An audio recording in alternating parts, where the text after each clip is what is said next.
You know, back when I was in the academy, we would follow every toast with a song.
Still hasn't gotten old.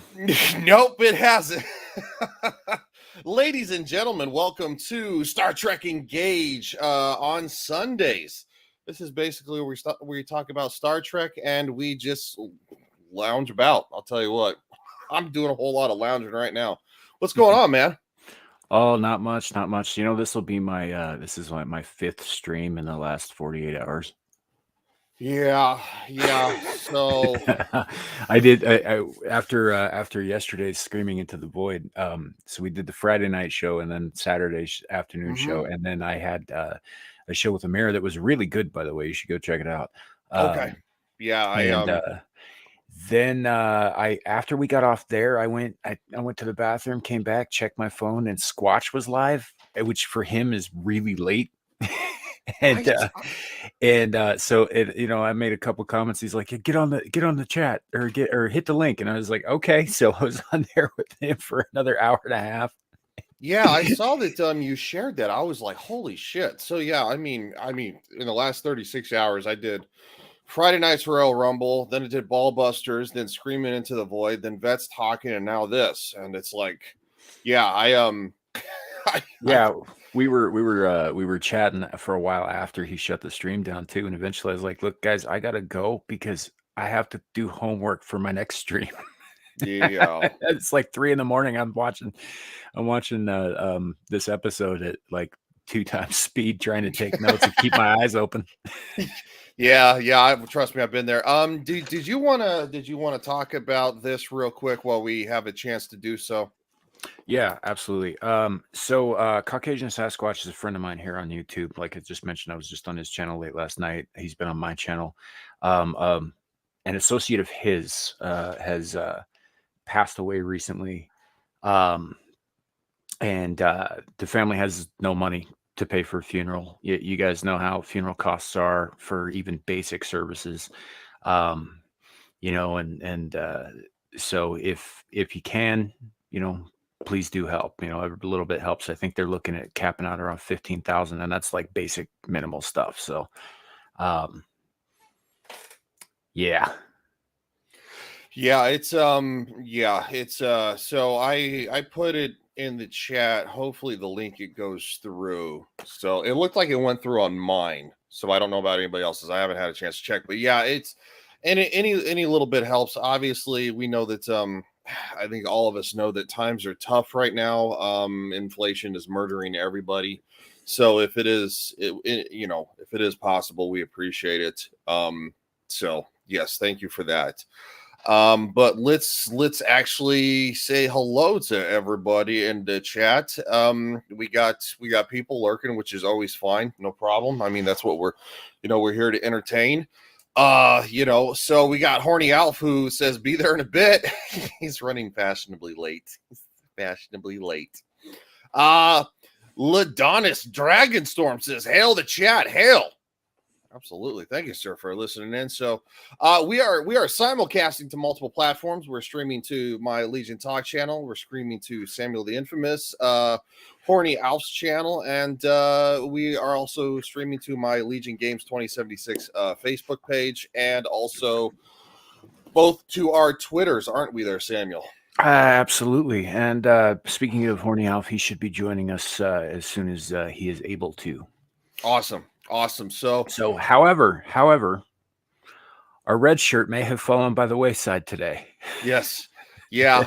Adam is he has so he was taking care of a family member who had the coof, and so he actually ended up getting the coof himself. Now this is obviously isn't the first time he's had it, but much like us, he was doing a bunch of streaming over the weekend, and he's like, I think I overdid it, guys. He's like, so he did his daily stream today, which usually goes about 2.5 hours, and I think he ended it at like 56 minutes. So he was like, I gotta cut it early. Yeah, he was a part of an away team, and he fell victim to an unknown virus of unspecified origin. Or that's a better story. I like that better. Yeah. I forgot you put that in the chat. So, and obviously he has a stream tomorrow night, which you and I usually jump on. So yeah, he's probably trying to get rested up before that. Yeah. So let's talk about a little Star Trek Picard. And this is where we are, episode number 8. And this one is called Surrender. It is called Surrender. And that is because when we left off of the last one, our heroes, on the Titan, have basically been boarded and been captured. So we pick up literally right here with Maddox sitting in the chair. I find it curious that a changeling is smoking. Well, she did say that she picked up on a lot of human stuff. This is true, but and I know that they talk about how they're able to not just form the outsides but the insides now. But at the same time, like even so, that doesn't mean that their biology still works the same. So I'm not 100% sure. How this works. Yeah, I can feel you on that one. So yes, they can actually LaDonna says Star Trek Picard season 3 is the first real Trek we've gotten since the last season of Enterprise. You know what? A lot of us actually kind of agree with that. And Samuel, that's and myself, Alf, the Renaissance nerd, and probably a couple of others going to be joining us. Once we finish Picard, we're going to be going through the original series, 2 episodes at a time. Yeah, Ryan's a virgin. I am. I have never seen the original series. Thanks for putting it that way, dude. We're gonna be gentle. Oh God, shut up. Fucker. That's disgusting. Just Grumpy spit on it. It'll be fine. Oh God. Grumpy Old Gamer says algorithmic arrival annotation. Yes. For the algorithm. Much appreciated, sir. Hail the algorithm. or the hell with it. One or the other. I don't know. We can go either direction if you want. Gosh, all right with the pop-ups. That's what happens. You notice how the skylight there looks like an eye? Yeah. Like even the decorative stuff around it looks iris-like. Yeah, it looks like it. Yeah. Yeah. And not a criticism, just an observation. But yeah. Yeah, no. Yeah. Struck me. I noticed that too.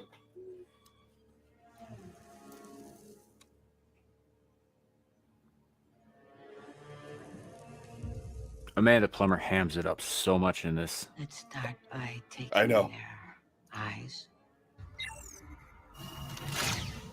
Enough is enough. Nor can't control what he can't access. I thought you unplugged him. I did. This is her. Yes, it is. Locking us out from the bridge. Now, take their ears. It's a grumpy old game. So you gave Adam a red shirt and now he's gone. Yeah, pretty much. That's much. She did such a good job. Yes, she did. That was Horny Alf's doing, making Adam the red shirt. So don't worry though. As soon as he's feeling better, we're gonna recycle actors and have a new character in the same red shirt. Same face. Same face. Different name. Different name. Ensign rings the bridge. Do you copy? Damn it, comms are dead.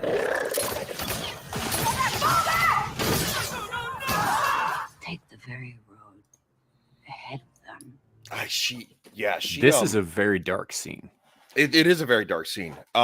Because I mean, you're literally watching them being shot like fish in a barrel. It's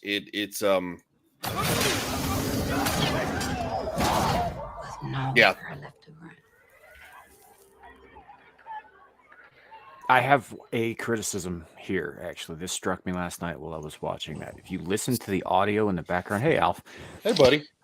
Hey, sorry I was late. The transporter broke and I had to get Chief O'Brien to fix it. Is that what happened to Adam? Yeah. he got lost somewhere. He got lost in a transporter. His signal was lost. Yeah, that's what I was gonna say. But the gripe I have with this scene is that if you listen to the audio while she's on the bridge listening to all those crewmen get mowed down, right? Mm-hmm. There is automatic projectile weapons fire on the audio. Yeah, like it sounds like 20th century weapons. Oh yeah. That's that's a good point. I didn't notice that. Seconds ago, while we were watching it happen, it was energy weapons with energy sound effects. Let's see if we can back that up. I'd have to hear that again. I don't remember. Yeah, let's back that up. I want to listen to that again too. Damn it, comms are dead. Energy. Take the very road ahead of them. With nowhere left to run.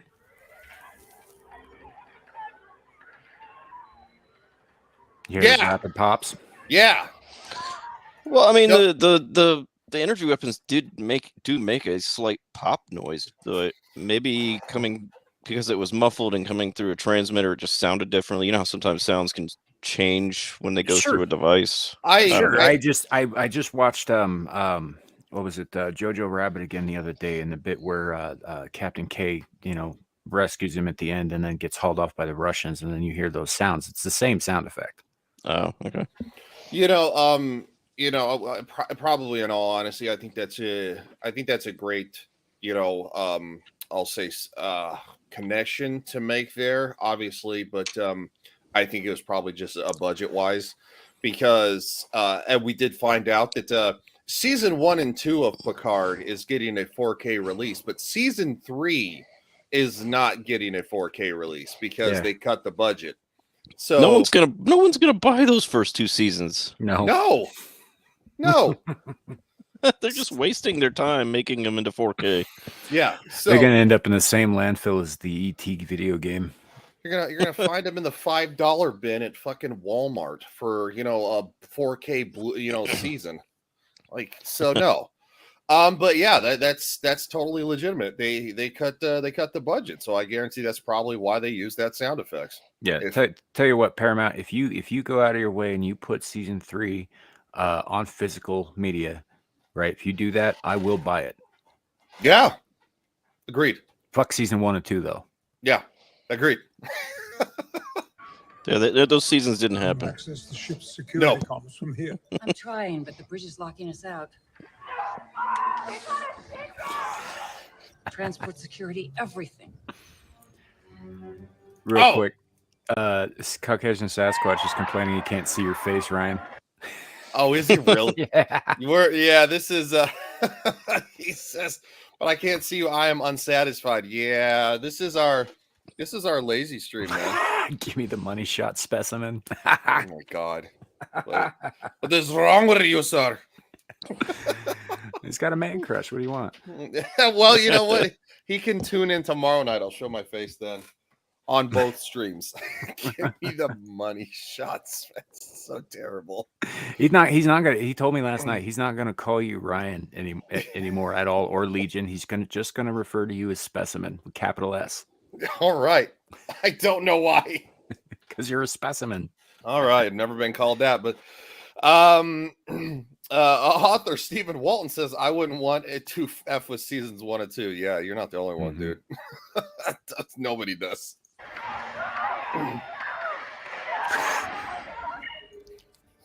You big fucking perv.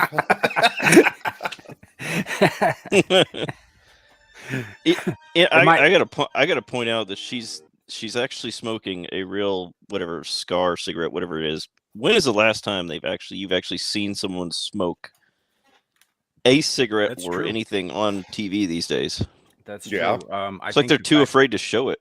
Yeah, I think the fact that this is on streaming helps. I think it's still not okay on like network television. But no, I don't think so. But they'll show people smoking weed. That's fine. But cigarettes not. That's totally fine. But yeah, no. So I think you're right. It's been a while since I've seen something like that. I can't actually recall the last time. Mm-hmm. Yeah, I would agree with that. I do think that the censors have an issue with that. Like, you're only allowed to show like a certain amount.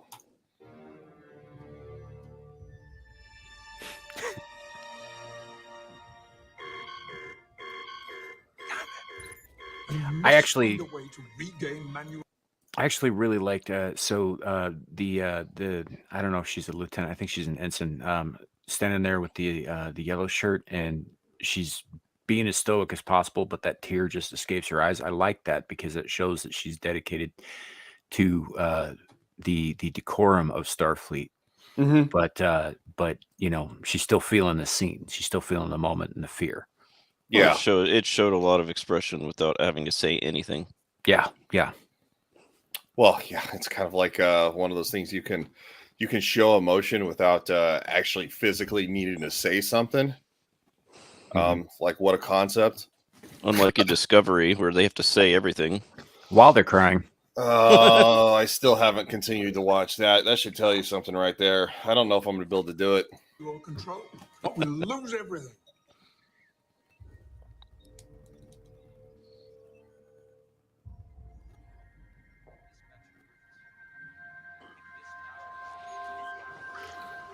It's like I'm freaking out, man. This is more important than I think I realized at first. Look at the camera lens, the fisheye lens that they're using for this. Yeah. This is your first major clue. Like in your face, obvious clue as to who's really behind everything. And I'm not going to, say it just yet because, that doesn't get revealed till episodes future. But this is an absolute clue. And for those who know, you know. All right, Alf. No, I was just coughing. No, yeah, I didn't. I know now, but I didn't get it Right. I didn't get it the first time through either. I just picked up on that last night while I was rewatching it. Yeah, I was about to say because I don't get it. Mhm. So it'll be interesting when we cover the next 2 episodes in next Sunday together because Yeah. they're 2-parters. So Yeah, and if you guys remind me, I'll revisit because there are a couple of like a couple of, I guess I don't want to call them Easter eggs, but like subtle clues throughout this episode Mhm. that if you know what's coming and all that stuff, come back and watch this again, and it's actually pretty obvious. But they did it well enough that it's just kind of like woven in here, and the first time through, you're maybe not going to pick it up like I didn't. Okay, all right, yeah. Send him up there alone in here. I need to regroup with my squad. Where are all the others?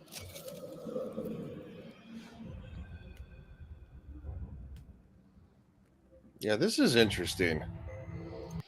We're gonna have to stop it there and give it a little of a break. I'm also trying to mute myself because I know you do not know fully why he can control people. Not yet, anyways.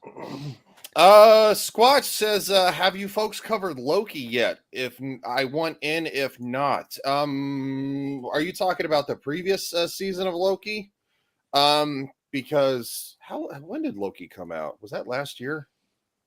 Yeah, It was about a year ago, I think, at this point. So I know that we covered Loki a little bit on Friday Night's Royal Rumble while it was out. I believe. I know season 2 is coming out, but I don't think that's until next year. Yeah, I don't know that I was ever planning to cover that. I didn't even bother to watch it. You can't pay me to have to go back and watch that. It was okay, and at times it had its moments that I kind of liked, but it definitely had it had way too much girl boss.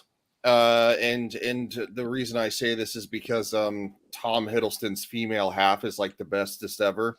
Oh, and then like Loki can't use any of his powers, and the whole time, practically the whole show, he's walking around in some like janitor's outfit. Yeah, well, he's walking around in like an orange jumpsuit. And then of course you have it where he's dressed like a used car salesman the rest of it because he like is like working for the Time Authority or whatever the hell it is. I can't think of what it's called. The TVA, something or like that. It was meh. I'll just say that it was. I think Tom Hiddleston deserved better, especially if you have like Tom Hiddleston and what's his name? Owen Wilson. I think they could have did better.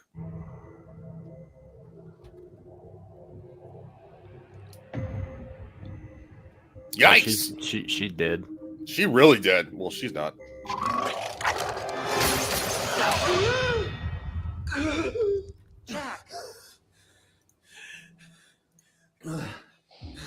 So Jack just got that guy killed. Yeah, pretty much. Well, he was likely going to get killed anyway, and the girl that he was next to, we saw who wasn't dead, probably is now. Yeah, no, Squatch, you're good, man. Like we talk about a bunch of different shit. That's what we do, man. I mean, we go off on fucking tangents all the damn time. We go off on some rabbit trails. Yeah, that's kind of the fun of a live show instead of this pre-recorded crap like you see on like the Tonight Show and shit is all fucking scripted. It's terrible. Oh, did you guys see that the article? It says that the writer's strike has finally taken off every single show. There's nothing being done no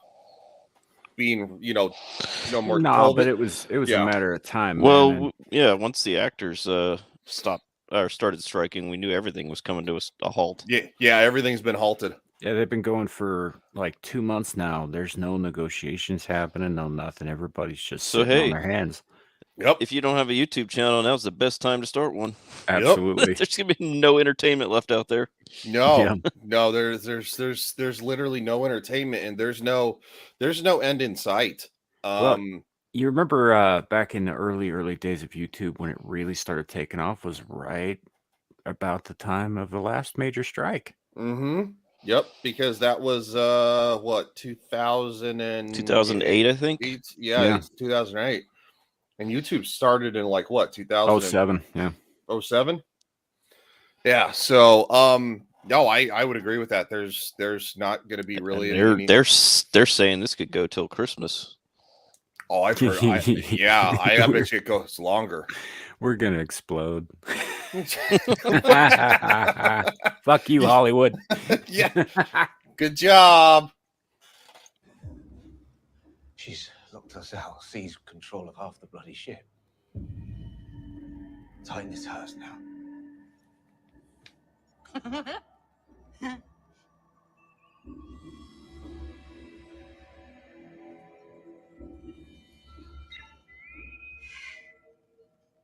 Attention crew of the Federation starship USS Titan. Villain monologue number 2. Mm-hmm. It's funny you say that because at the end of the episode we'll get to it. Someone says something about a monologue. Without freedom of movement, with a tap of my finger, without oxygen to breathe, or gravity to stand, I can make the halls boil or the crew mess snow with cold. Or I can be on my way with Jack Crusher in tow. Consider that. While I consider which of these fine officers up here you might miss most. So,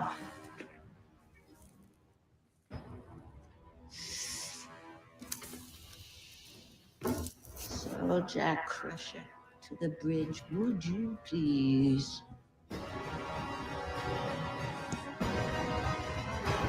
Like I said, she hams it up something fierce, but I don't hate it. I think she fucking nails this character. I do too. Grumpy Old Gamer says, shockingly, a comedy show featuring comedians needs a team of writers to not be funny. Yeah, you're not wrong there. I do not miss those ass clowns one bit. I'll tell you right now. The late night shows that no one actually watches. Yeah, you know they've got a bunch of short clips blowing up all over, or being pushed all over YouTube though, like from old shows. Like every time I open my feed, it's like, oh, short from the Tonight Show, short from Jimmy Fallon, short from Conan O'Brien, even. Yeah. What's up, Boosh? He says, "Hey there, Horny Alf." Hello, Horny Alf. You know, of all those late night guys, I actually liked Conan. Some of his stuff was his stuff was pretty funny, especially like when he had those short skits where he was going around the office, and who's that one guy that worked for him? He just annoyed the piss out of him. Jordan Schlansky. Yeah, I loved those skits where he's messing with Jordan. Yeah. Oh, I know. Conan O'Brien was probably the best one since I think Johnny Carson. I would probably agree. Yeah, and he got done dirty too. Yeah, because they gave him the Craig Tonight Ferguson was and really good also. Yeah. Craig Ferguson. But they gave him the Tonight Show, and then all of a sudden Jay Leno wanted to come back or something. I can't remember how it all went down, but yeah. What's up? What's up, Zeron? Hey, Zeron, how you doing? Norm Macdonald on Conan was epic. Norm Macdonald's always epic. Yeah. I always loved it when Bill Burr would come on Conan too, because he would always like say like crazy shit, and Conan would be like super uncomfortable. Did you ever see that long joke that Norm Macdonald did on Conan O'Brien? No, I don't think so. Oh man, you gotta check it out. It's on YouTube. Just look at look up Norm Macdonald, Conan O'Brien, long joke. That kind of thing, but he tells this very long joke, and the punchline is killer. Okay, yeah, I'll give it a shot there. Don't give it away, Boosh. Don't give it away. Zeron said, "Did y'all see Star Trek Prodigy being canceled?" Nope. Yeah, that's that animated one. I think they got one season. I kind of forgot that was a thing. I'm surprised that Lower Decks got more than one season by showing buttholes. So, yeah, Lower Decks was dumb. Yeah, everything they do is dumb, except this. Yeah, porn. The brown noise. With the brown noise. Mom. I do like the ship design, like the interior. I do too. Hold still. Looks like they would hold a rave there. Mhm. Don't be so dramatic. Nearly done. Yeah, Booch, I know. Just fucking with you. Though your beard has gone from brown to grey to blood red. The face of an old man who can still take a punch. Almost. I've missed you, Imsadi. Imsad, I should have taught you another word. We talked about that before. Mm-hmm. What does that mean? Baby of immense size.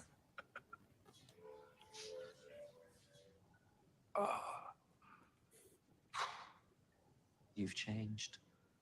I can feel it. In the nebula, I came face to face with bleakness. I hadn't felt that since. But when we came out of it, The space babies. all I Yeah, wanted you was could to see your you could face. tell Frakes was hitting the gym or something because Imsadi. from the first episode of the season to the last, he lost weight. Mm-hmm. Yeah. Yeah. Well, it didn't. I thought I saw like photos when he first came back in season 1. Wasn't he looking like kind of pudgy? Yeah, he was. He was looking like he was very much retired and letting it all hang out. Yeah. I mean, well, which I mean, you can't blame the guy, I guess. I mean, he is in his 70s, so He is, and he's also a he doesn't do a lot of acting anymore. He's a director. Mm-hmm. Yeah. No, he's well, because didn't he direct an episode or 2 of this? Yeah. I think. Yeah. I think. In I remember seeing, fact, I don't know him in anything other than Star Trek. Has he, you guys other than that one show he did where he was it where he'd say at the end they'd show a story and then you have to tell if it's true or fake. Yeah, it was. It's the only other yeah. show. Fact or fiction. That's the only other show I've ever seen him in other than Star Trek. Yeah, I because think you're right. behind the camera. Yeah. Yeah, I think he transitioned right into directing and Mm-hmm. so. Well, I mean, he's got to have royalties out the ass for Star Trek too. Yeah. Because, Believe it I or mean- not, yeah. Thank you, Bush. Well, the whole cast does every time a show. Yeah, Yeah. believe it or not, fact or fiction. Yeah, yeah. So, but no, I think he directed like the 3rd episode or something like that. 2nd or 3rd episode I remember seeing when I watched it. So, Definitely. But when they kill us, at least I'll die. And when I give you one final dose of the old Riker charm. It's fucked up what she says to You him. should know. The changeling came to our home pretending to be you. He's pretty charming too. Really? yeah, I think he knows she's lying. She's Good in bed. screwing with him. Yeah, it's still messed up. I mean, in a sense, yes, but I do see the comedy in it because it has been used in like previous shows, like even in like Home Improvement, where Tim's wife, Jill, she's just like made a small comment, stuff like that, and it's just it's all in good fun. Because Sure. at first I was kind of like, I don't know if I like that. Then I kind of thought about it, and I was like, the way it went, I was like, okay, I was cool with that. Well, Riker's a jokey kind of guy anyways. Episode 2. He directed episode 2 or 3 of Picard, not season 3, not Star Trek 2. Yeah, not that.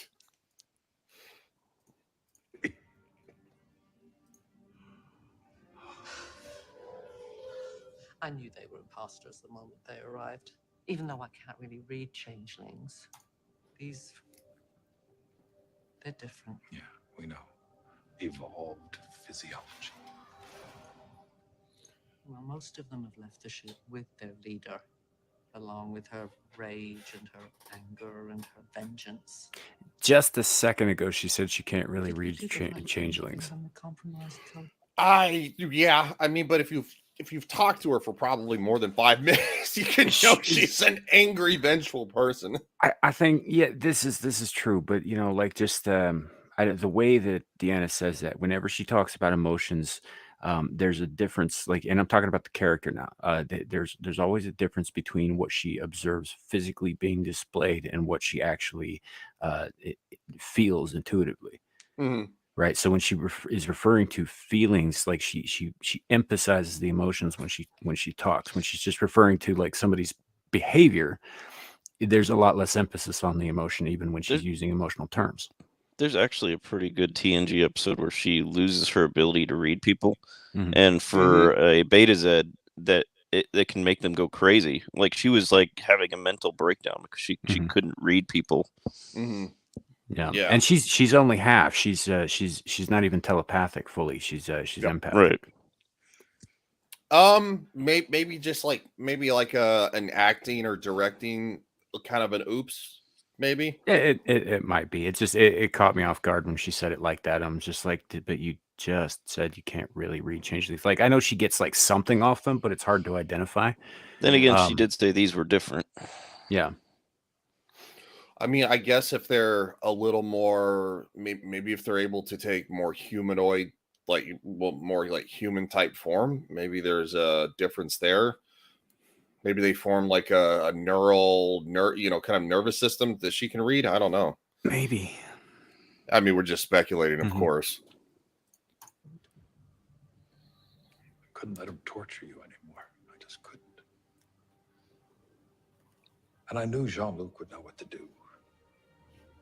With any luck, right now he's set a classic Captain Picard trap, and as we speak, he's got her on the ropes. Yep. Yeah. This is cozy. I'm going to take this with me. I do like that line. I do too. It's just so off. I wonder if that was improvised. Part of me kind of feels like it could have been, yeah. Because I know sometimes you'll see that like in some movies they improvise something, so they just leave it in the movie. Mm-hmm. If you, I kind of wonder if Amanda Plummer actually took that captain's chair home. Well, I mean, shit. How many hammers did Chris Hemsworth take home? He said he has like 5 of them or something. Mm-hmm. And they Dude, said that. What, if I had that chair, I'd use it as a streaming chair. Yeah. Oh, I know, right? Well, like my desk chair is starting to break on one side, like it's starting to get like so when I move, I think I'm just gonna throw it out and buy a new one when I get to Colorado. Because Beelzebub. Beelzebub. Oh no, what's up, buddy? The worst part about Picard season 3 was it made me have dirty thoughts about old women. Me too, buddy. Me too.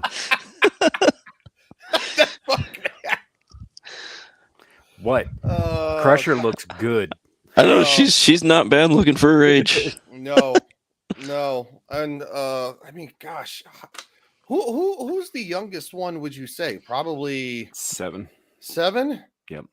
Jerry Ryan's younger than most of the TNG crew. Yeah. And she's like what, late 40s? No, she's late.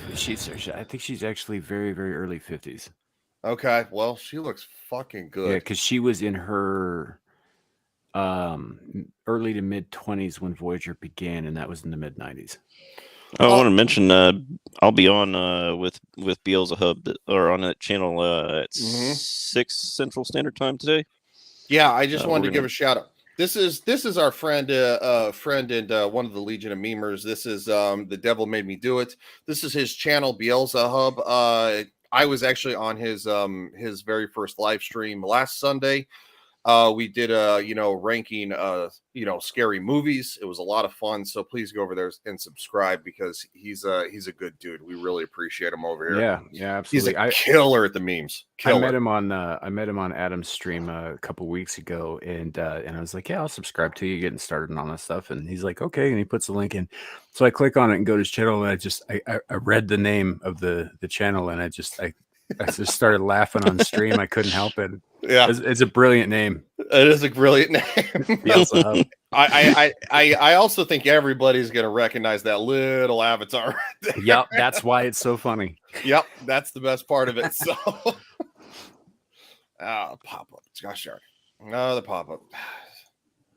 So what happens when you sail the high seas, folks? You should have blown the turbo. Don't tell him you're doing it live.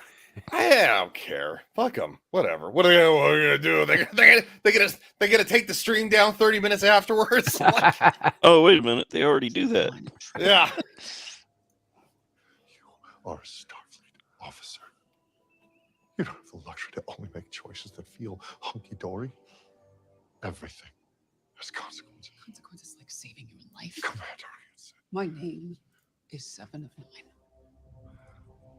Ooh. That haven't happened yet. She's Yeah.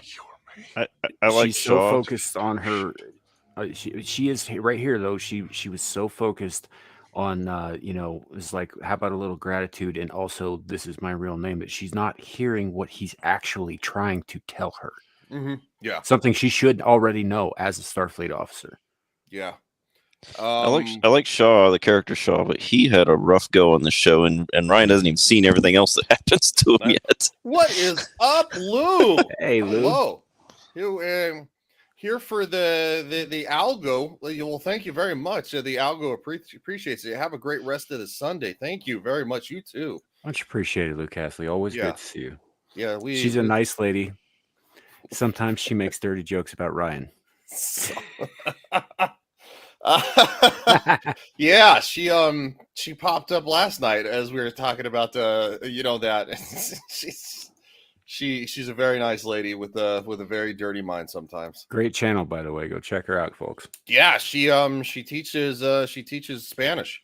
So which is I think a good skill to have in today's world. Send a team to find that shy little fox while I try to coax him out with some fresh meat. Oh, that's not gonna be good. Oh, Jack, dearest, You too there, Lou. are you pleased with yourself? She sounded Irish at first there. Oh, Jack. Oh, Jack. The suffering upon your crew. Oh, jockey boy, the pipes are calling.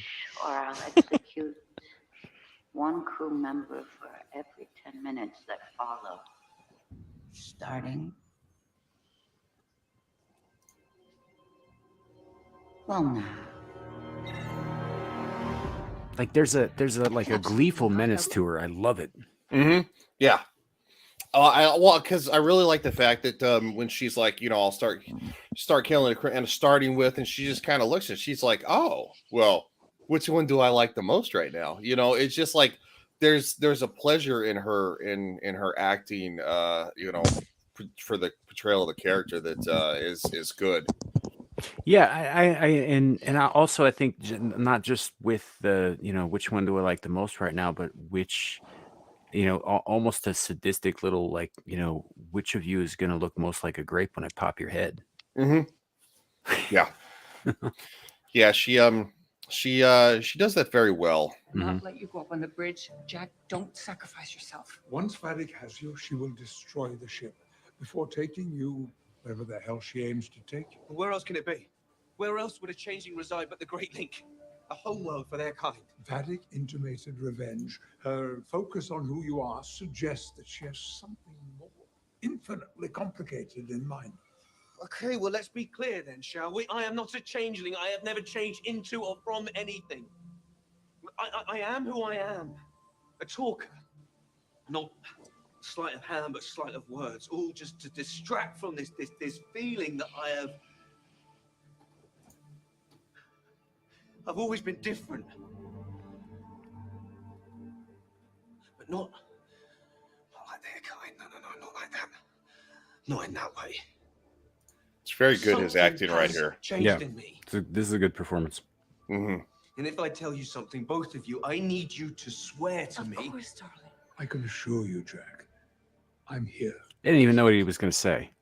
And it's criminal that they're not doing a follow-on show with him and the younger crew.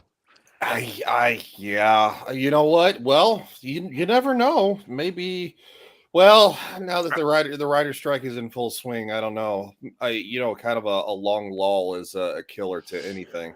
Right. Which It's likely nothing's going to come of it now. But there was a rumor that they were doing a show with the Titan and certain other characters. It was sort of a Mhm. spin-off to this. Yeah, no, I did hear that. Yeah, they wanted to call it Legacy, something like Mhm. that. Yeah. So yeah, obviously with the writer's strike, that's going to kind of throw a wrench in a lot of stuff, and a lot of things that we probably would have gotten are going to be shelved. Well, if they were going to have a follow-on show with Jack and the younger crew, they would have been having to film it right now. Yes. And obviously we know that House of the Dragon, finished writing their scripts well beforehand, so they're filming, and Amazon actually had to hire scrubs to basically finish the script so they could start filming for Rings of Power, which You mean okay. they hired a half retarded AI? Probably. Hey, it might do better than the actual writers. Yeah, I know, right? But no, basically, Rings of Power is filming without pretty much all the showrunners, so we might actually get a better season 2. I don't know. Hey, if they just feed the scripts or feed the token works into the AI, it might actually produce something that is close to Tolkien's canon. I know, right? Man, I was messing with those AI photo generators. Those are kind of cool, man. Of course, they censor you, because I was going to use one for a thumbnail for Maria Hill getting shot, and I just titled it Maria Hill Shot. And it said, you might have words that might, and I was like, really? We're censoring AI pictures? No, Come on. you got to keep in mind, man, the people who build these things, for the most part, Silicon Valley. I know. I'm so tired. And of you know seeing who populates Silicon Valley? leftist losers. Yes. Yeah. But ideological weirdos. These are the guys they would build an AI that could do anything in the world so long as it doesn't conflict with their ideology, which for some reason hilariously does not include Asimov's laws of robotics. So if they ever do create a functioning self-learning artificial intelligence and put it into like an indestructible robot body, we're all fucked, because it ain't gonna have those guidelines. Yeah. Not hurting people. Well, they probably use it to try to control us. Everywhere. I think it's cut off our vision. But I can still see. I can connect to people. See through their eyes, move their bodies. It's all in my head. I can slip around them, retake the bridge. I know what this must sound like, but time is running out, and I have to do something now. Brain function is normal. If he was hallucinating... These are not hallucinations. He's telling the truth. I've seen him do what he's talking about, felt him do it to me. This is Saved important my because the way she says this here, she is clearly grateful that he saved her life. Clearly very grateful for that. But she also is extremely unnerved by his ability and probably feels a little bit violated by it as well. Yeah. And she still backs him up, which I think is fantastic character work. Well, yeah, because she didn't undercut him either. They didn't have to degrade him to show her her uneasiness about it. Yeah, absolutely. All of that was shown on her face and her eyes. The young lady does a great job here of portraying that. She's backing up her friend. She believes that he can do the thing. She believes that he's capable, and she wants to convey that, but she can't quite hide the fact that she's really creeped out by him at this point too. Yeah. Well, I mean, immediately after he did it, of course, and the shield went up. He ran to her, and she pulled a phaser on him. So she's like, she's like, stop. Right, but this also shows that she is capable of logically thinking, because while she felt violated, and for all intents and purposes she recognizes that the only reason he did what he did was to save her life. Yes. I'd also like to point something out. Remember when Kenobi came out, and yes, Disney went on alert. It's like, all these people hate, strong black women actresses. Like, where'd all that hate go for Sydney in this show? We don't talk about that. Evaporated? I mean, we actually like this character because she's interesting. Well, also, The Little Mermaid. What happened to all the targeted harassment for that around the Miles Morales movie? Exactly. It's almost like they pick and choose what when the racism. I think they know when something is going to be bad, and that's their fallback. Oh, Yeah, I think so too. Absolutely. It's like, let's get ahead of it and just say, oh, the racist backlash. It's like, all right, guys, whatever. In some way, unique. If you can truly do these things, connect to one of our own, that may be something we can try. In the event of a hostile takeover, high-ranking Starfleet officers are given an override codex. To lock down the ship and all its systems. But in this case, we can use it to unlock it and regain control. Except that Vadic has control of every console on the ship except on the bridge. What if I can get up there? Through them? I can maybe just possibly reach out, connect, or even control one of our own. I can try. I have to try.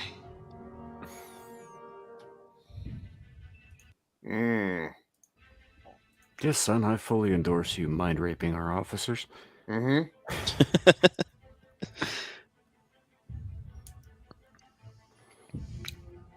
1 minute left, Jack. How exciting. I can't figure out if that guy's supposed to be Bajoran or not. Input this codex into the console. This is pretty sneaky.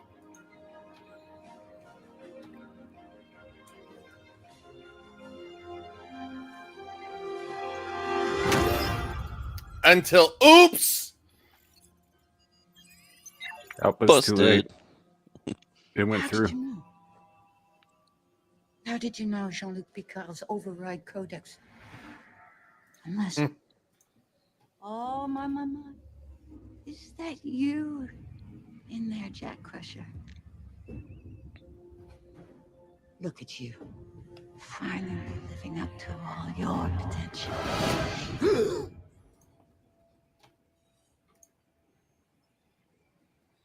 StreamYard's just running slow today. I was having issues like getting the link to load earlier. Yes. Like I had to shut down my my browser and reopen it. StreamYard seems like it's running slow. Like it's just like when it does something, the shift, it's not smooth for me, which is weird.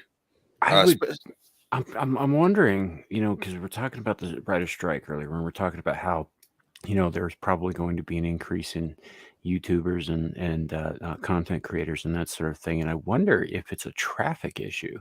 Might be. It might be.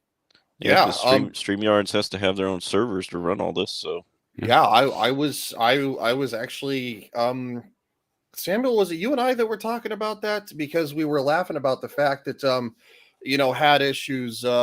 Maybe not. Maybe it was somebody else. I think I remember having a conversation about that because there have been issues, and not just with you or me, but like I've heard it from several people across YouTube and stuff. And yeah. So like I'm wondering if maybe it's just an increase in volume of traffic they weren't prepared for. Probably, because it seems like StreamYard, is just, it's been sluggish over the last 2 weeks. Because maybe a week and a half, because last week was really killer. Mm-hmm. That was really bad. So yeah, it's sluggish. Jack, I'm afraid your first 10 minutes have expired. Oh. That guy's intimidating as shit. Yeah, I know, right?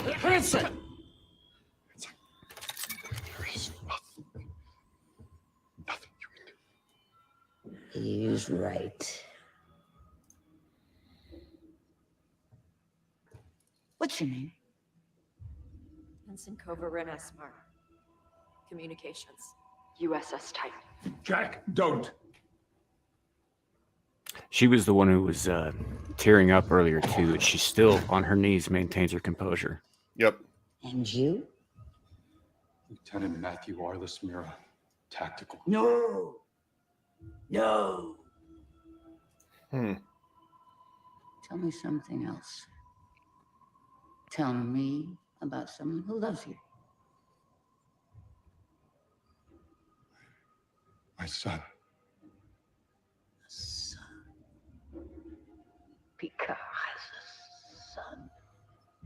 Why don't you tell him to come up here? I can't. Because I'm Starfleet. Right there. Even though Shaw is devastated by that, Arliss is proving Shaw's point to Seven earlier. Yep.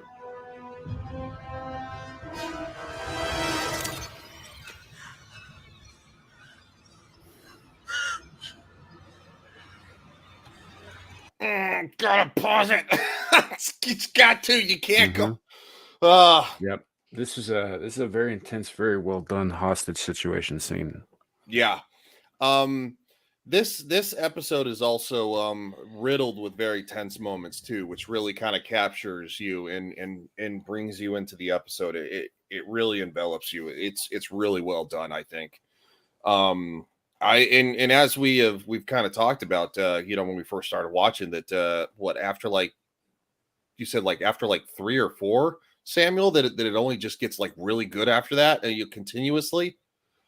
I don't think that's what I said. No, I think after 4 was still so far the highlight up until the last. I think 5 and 6 were a bit of a dip for me. Yeah. Okay. I can't, maybe that's what it was. Yeah, maybe I it think was after. They were sort of bridge episodes between arcs almost. Mm-hmm. So Yeah. I've enjoyed all of it, but obviously this scene is this episode is very intense. This episode's got quite a few scenes that were some of my favorites for the season. There's one coming up. When we get to it, I'll point it out. All right.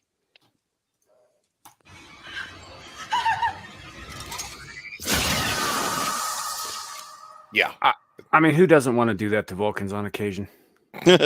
Especially bald ones. She just executed Lieutenant Tabine. Bald Vulcans just look like Romulans anyway. Jack, come to the bridge. If not, we'll have to repeat this little exercise again and again and again. Dude, I gotta show her face.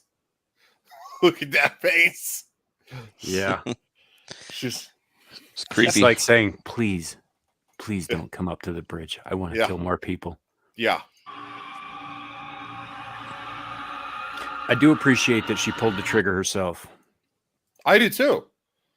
It kind of goes along that Game of Thrones trope that if you're gonna pass judgment, you need to swing the sword yourself. Mm-hmm. And so I'm very happy that she did that. So oh look.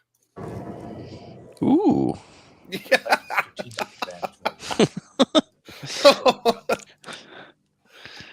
Get that ship porn. Yeah. Kestra will have lost everyone. You're not giving up again, are you? You left the second Jean-Luc called and put half a galaxy between us. I know you were angry at what I did when Thad died, but you gave up. Does it count as marriage counseling if one of the people in the marriage is the counselor? Probably not, no. Or just a fight? I do want to highlight this because I think this scene is very good because in most other shows, she would sit there and blame him for everything and there would be no rebuttal. And he would just apologize, but he actually pushes back and it shows. Then he's right to do it. Yeah. Yeah. And the dynamic between the two of them. You gave up. I didn't give up. I was numb. You know why? Because our son died, Deanna, and I needed to feel the grief. Your grief was taking you over. You were disappearing from us. And you used your Betazoid powers to push yourself inside my head to dull the pain. Now who's doing the mind raping? Right? You both gave up. Well, unlike you, I felt the weight of everyone's grief and not just my own. It was my last connection to him. And you tried to erase it. Not erase it. Take it. Help you carry it. But I forgot the one thing that all counselors should remember. You can't skip to the end of healing. She just admitted she was wrong. Mm-hmm. That's a rarity nowadays for a woman to admit they're wrong on screen.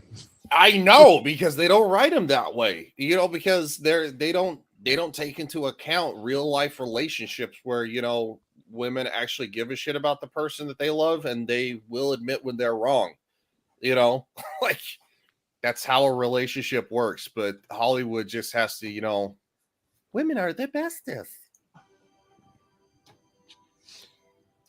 I also like how Riker's not making excuses for disappearing. Mm-hmm. He's owning the fact that yes, he did do that. And yes, he probably shouldn't have done that. It's like he understands that there's no one single person at fault here. Yeah, no, very, very true.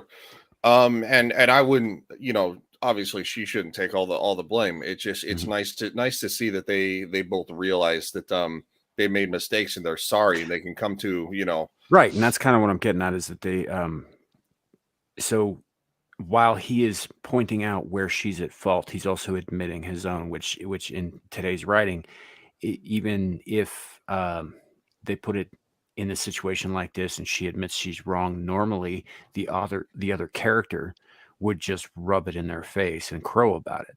Mm-hmm. But he's not doing that. No, he's behaving as a good husband should. Yep. Planet is me.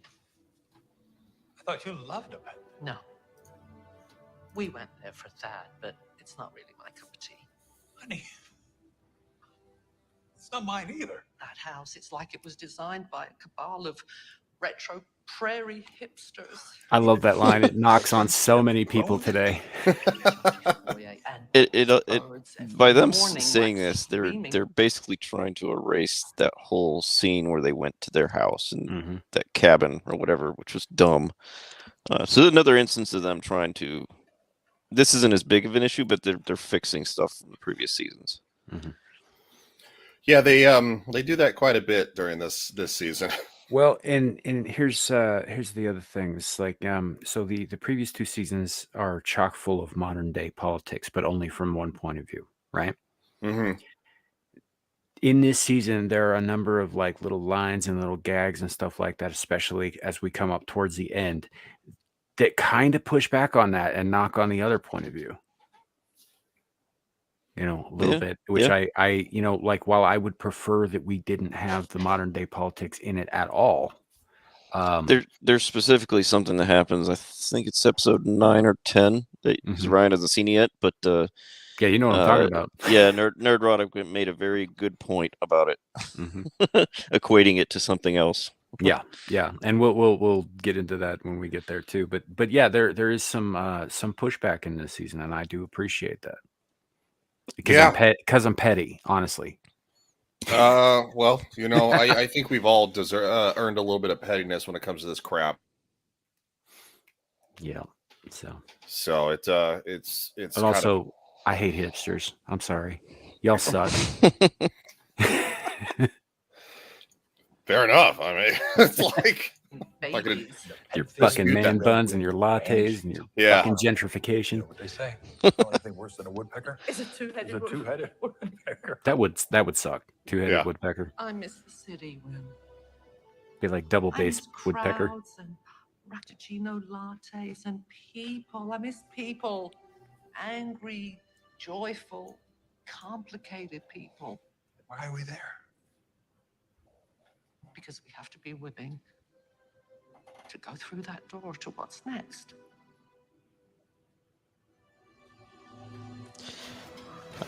I gotta disagree with her. I do not like people. That's why I live in the country.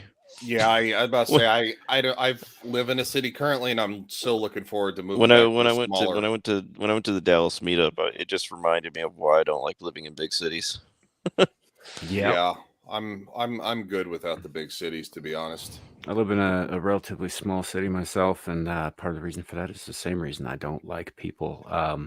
In general. In fact, I speak with you guys more than I do with people in my real life, just because I don't really like them. No offense to all you who know me. The ones who are loved know who they are. Yeah, no, I feel you on that one, man. I I just I live a quiet life. I don't need all the noise of the big city, you know, living around people all the time who are slamming doors or, you know, having I'm just it's I don't know, having, you know, Friday night mixers on their freaking balcony or whatever. I used to live in a homeowners association. I will never go back to that because you always have the people that take control of the homeowners association are always the Karens of the neighborhood. Yep. Yeah, because they like to control people.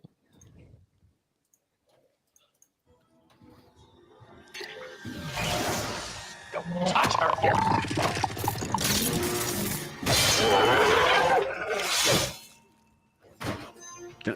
Yes. Yeah. I like how he stabs him, then he shoots him just to make sure he's dead. Yeah. One's personal space is a right.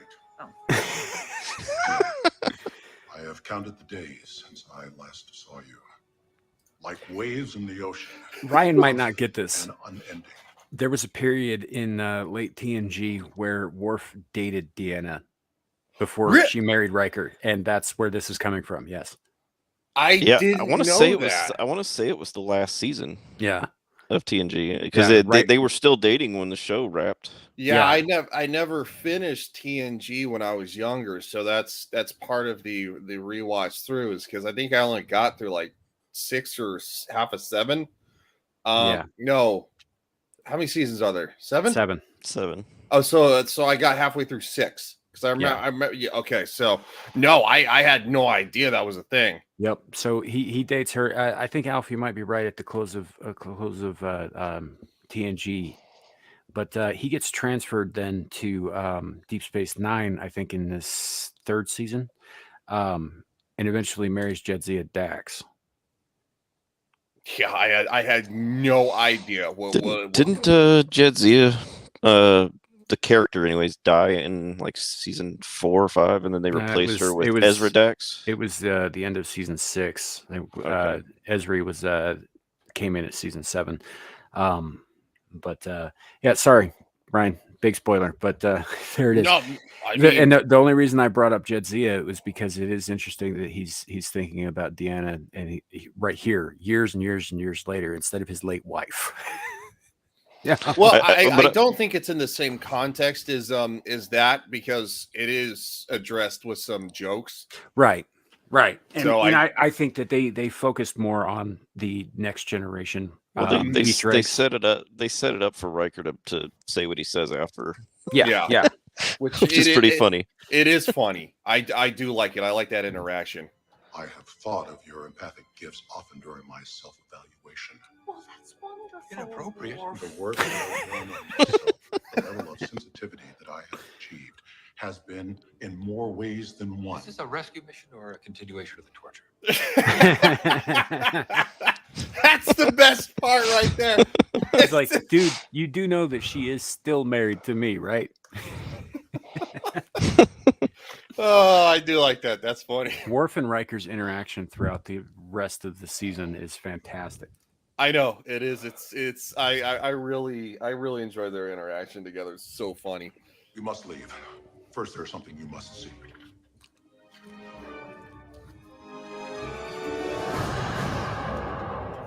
I also, I love the fact too, like, is because Worf is found this new, has a newfound, like, I guess chi or whatever about him.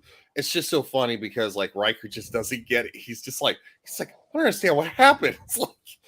It's when they go into the base and he's like, we're all gonna die. Oh, ship porn, my fault. Gosh, so ship porn. How else are we supposed to ship that? Yeah, I know.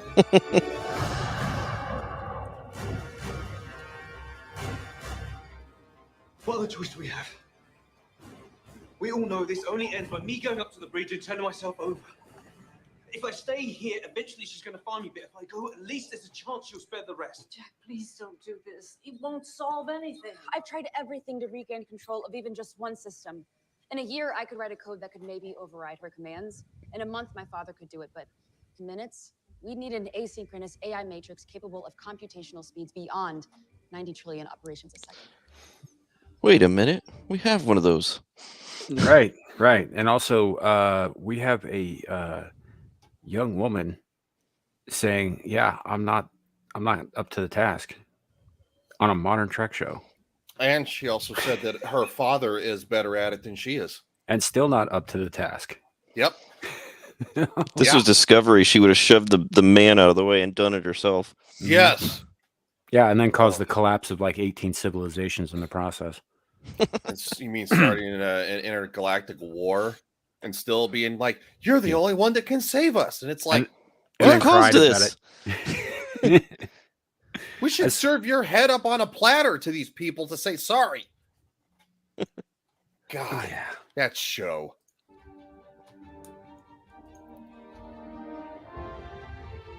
What?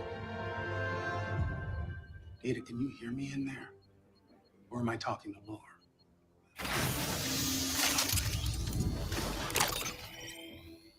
6 years ago, you brought a gift to my anniversary dinner on Rigel. A Chateau Picard Bordeaux, which you said was too dry because your taste in wine is pedestrian at best. Definitely Picard.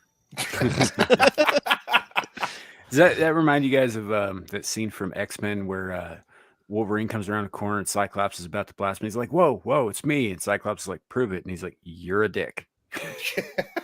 Yep. The Cyclops just nods. He's like, huh, "Okay, you're a dick."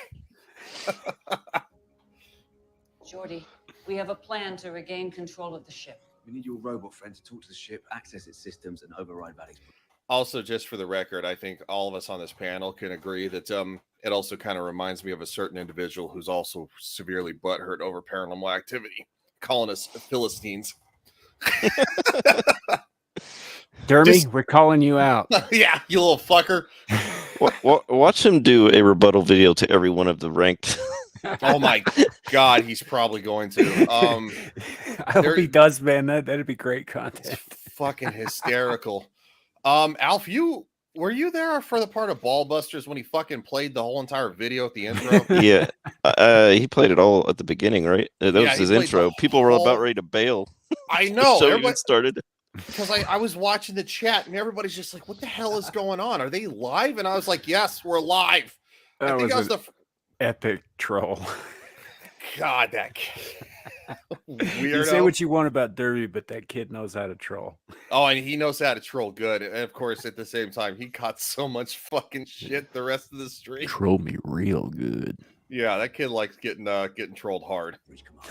No pun intended. Paranormal Activity does suck big floppy donkey dick.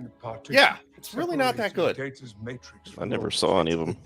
Well, you're not missing anything. There to prevent Lore from completely erasing data. Well, couldn't we just reverse that? You raised the party. Oh, this scene coming up with Data and Lore is one of the scenes I told you was one of my favorite from the series this season. Yes, it is. It's done quite well.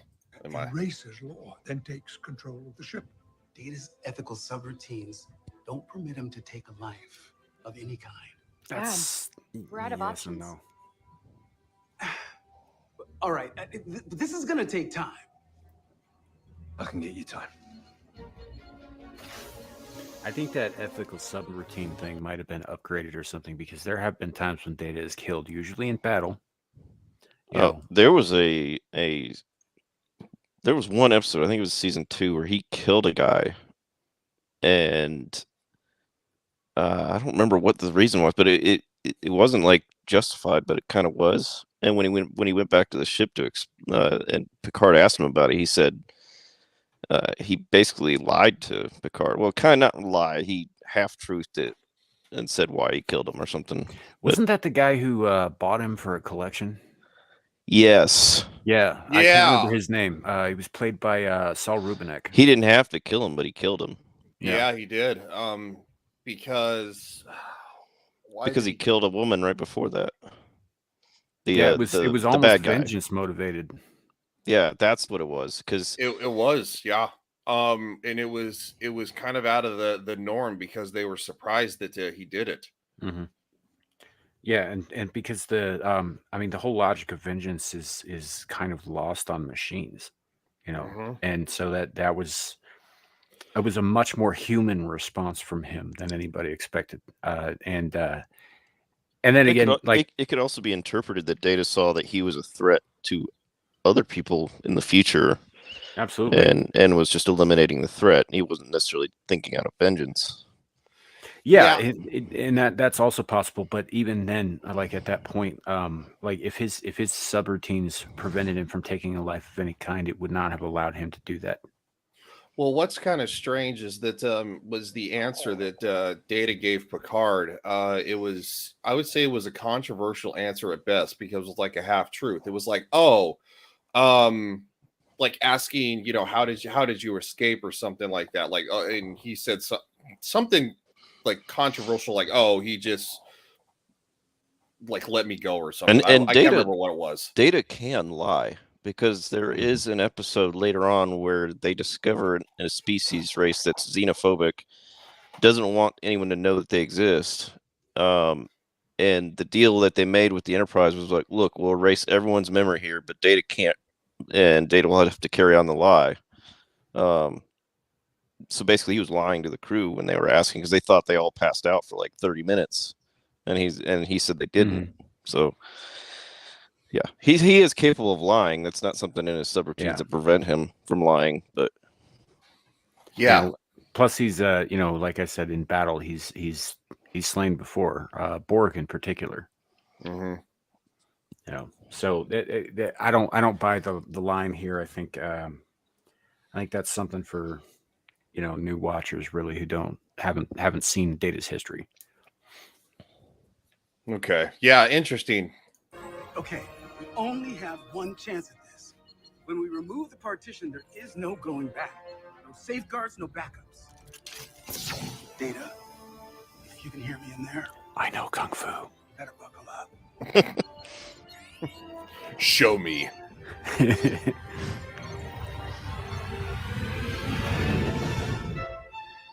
That was a cool transition. I know. I loved it. It was great. This is the scene that I really enjoyed, especially how it ends. It was very well done, and I would say actually quite brilliant to do it that way. Hoping you will overpower me so they can gain And I said this last episode. Brett Spiner's not that great of an actor, but he has perfected playing Data and Lore. Yeah. Yeah, he really has. Whatever he's attempting will only hasten the end for you. So you say everything in here has some significance. Holmes collected nothing, neither trinkets nor thoughts, which were not specifically significant to it. Reminiscing, are we? Scanning through your meaningless memorabilia. In my mind, you would find mightier things. Symbols of power, conquest. The only sensible measure of the success of a life. While you collect trinkets. These trinkets are my memories. This is a great line. The only sensible measure of the worth of a life. I like all the trinkets he's handing him were all stuff like seen from TNG. Yep. There's even a brief quote unquote cameo by Denise Crosby here. Left abandoned, alone. He was shot. Yeah, it's the little piece that he kept on his desk after she died. Yeah, the hollow portrait. Yep. What a waste. You can't even feel enough to enjoy it.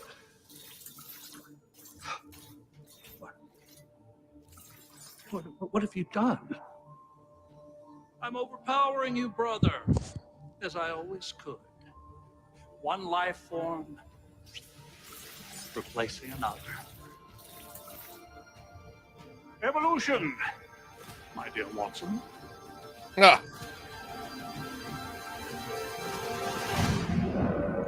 Oh. I heard the brown note.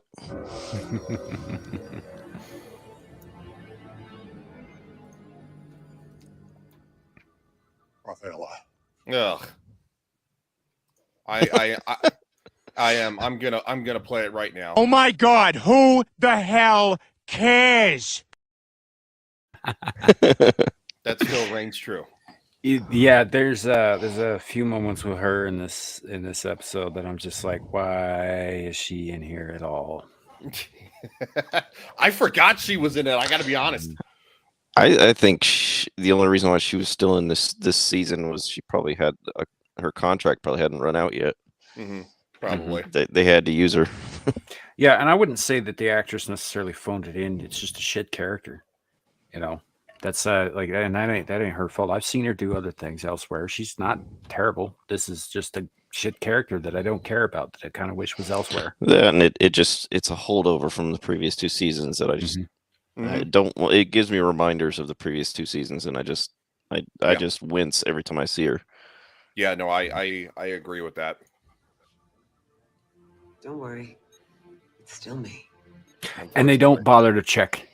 Like all she says is, "Don't worry, it's still me," and they just assume she's not a fucking changeling. Yeah, that's all they get from her. Yeah. You know what? It makes me wonder. It honestly makes me wonder that if like the writers from previous episodes of Picard are the ones who are forced to write her script. Well, does that make sense? Because yeah, kind of. It's just so out of character for her to be like, "Don't worry, it's me," and then they just go on and believe her. To where like all the other characters, like it feels like are flushed out and have more of an interaction when it's just like the TNG characters alone. Yeah, I wonder if that's like some weird contractual Hollywood thing that like the right, but even everybody else who's left alone for a minute has to prove in some way that they're not a changeling. Yeah, right? And I know that's why I'm saying the writing in that section seems really underwhelming, and it seems like they just brush over it like it's almost out of Picard's, a previous, like it would be out of Discovery or something, like, oh, she's my woman, so we believe her. Hey, right. I'm okay with them giving her as few lines as possible. That's a good point. I agree too with that, Alf, but at the same time, like even like Deanna, the only reason fucking Deanna's here is because one of them pretended to be her husband and tricked her into coming here. Why would she take the word of some random woman? Aside from the fact that, yes, obviously she's an empath and she could feel feelings coming off of her, that kind of thing. But she didn't indicate any of that in the scene. Yeah, I know. It feels like lazy writing, which reminds me of Discovery. As a matter of fact, they could use Deanna as a barometer for who's a changeling and who's not because of her abilities. But give me something,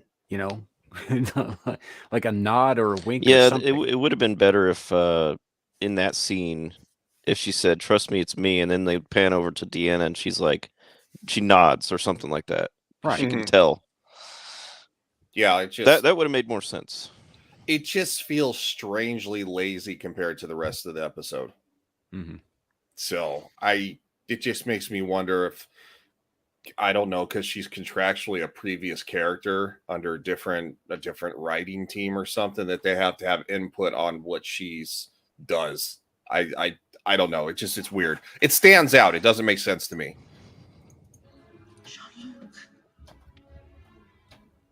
Don't worry, Deanna. He's dead. You can tell by his lack of junk. It's only his former shell. His biological body before he passed around. This is what the changelings really wanted from Daystrom Station. However, it is not Picard's body they wanted, but what it. I had theories about what they were going to do with Picard's human body that never panned out, and I don't want to say why, because Ryan hasn't seen the last 2 episodes. But yeah. Well, we'll find out by next week. Sections that were infected with the aromatic syndrome. Why the hell would they want that? I think I could download the database.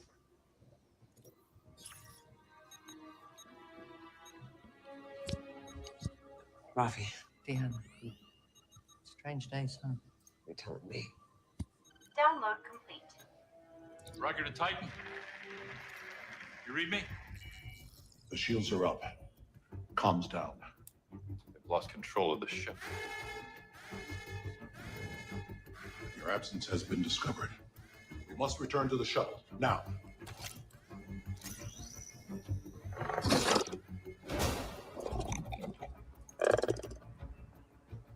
time for me to give another demonstration of my impatience. Don't you dare! Turbo lift active.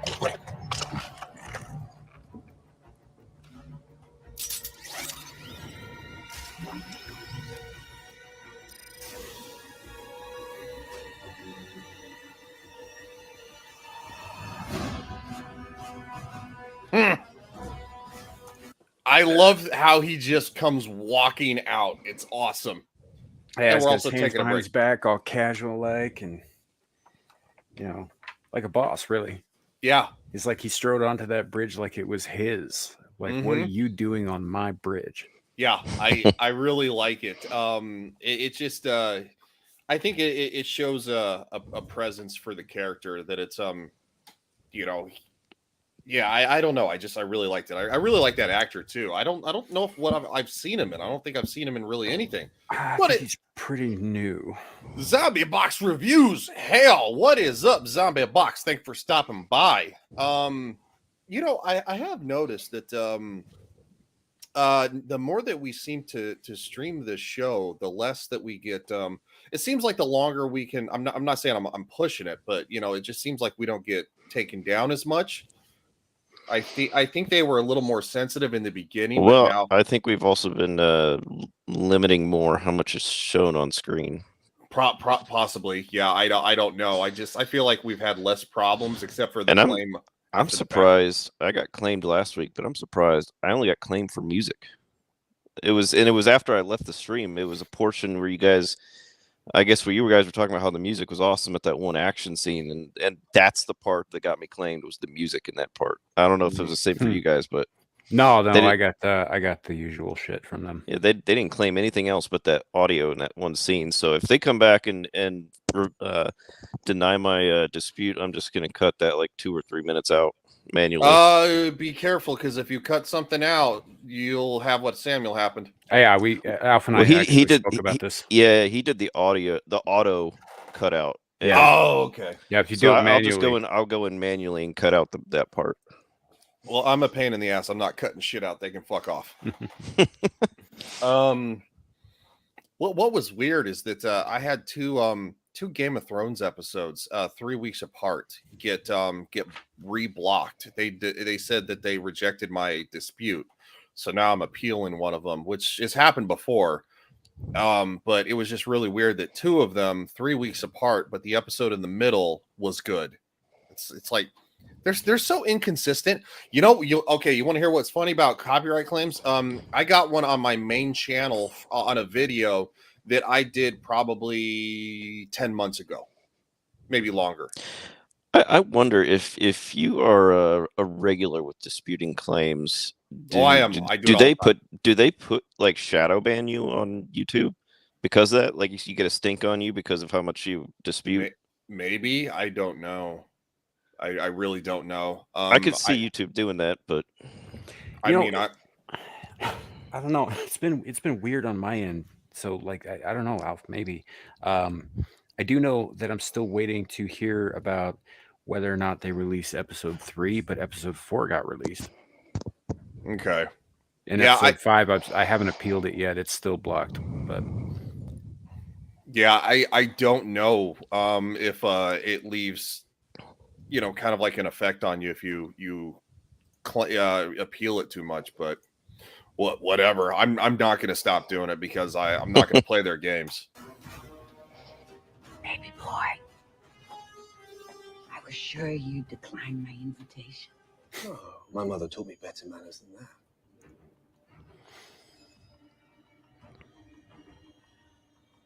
Do it. I even bought you a gift. He's got a thermal detonator. Unknown device detected.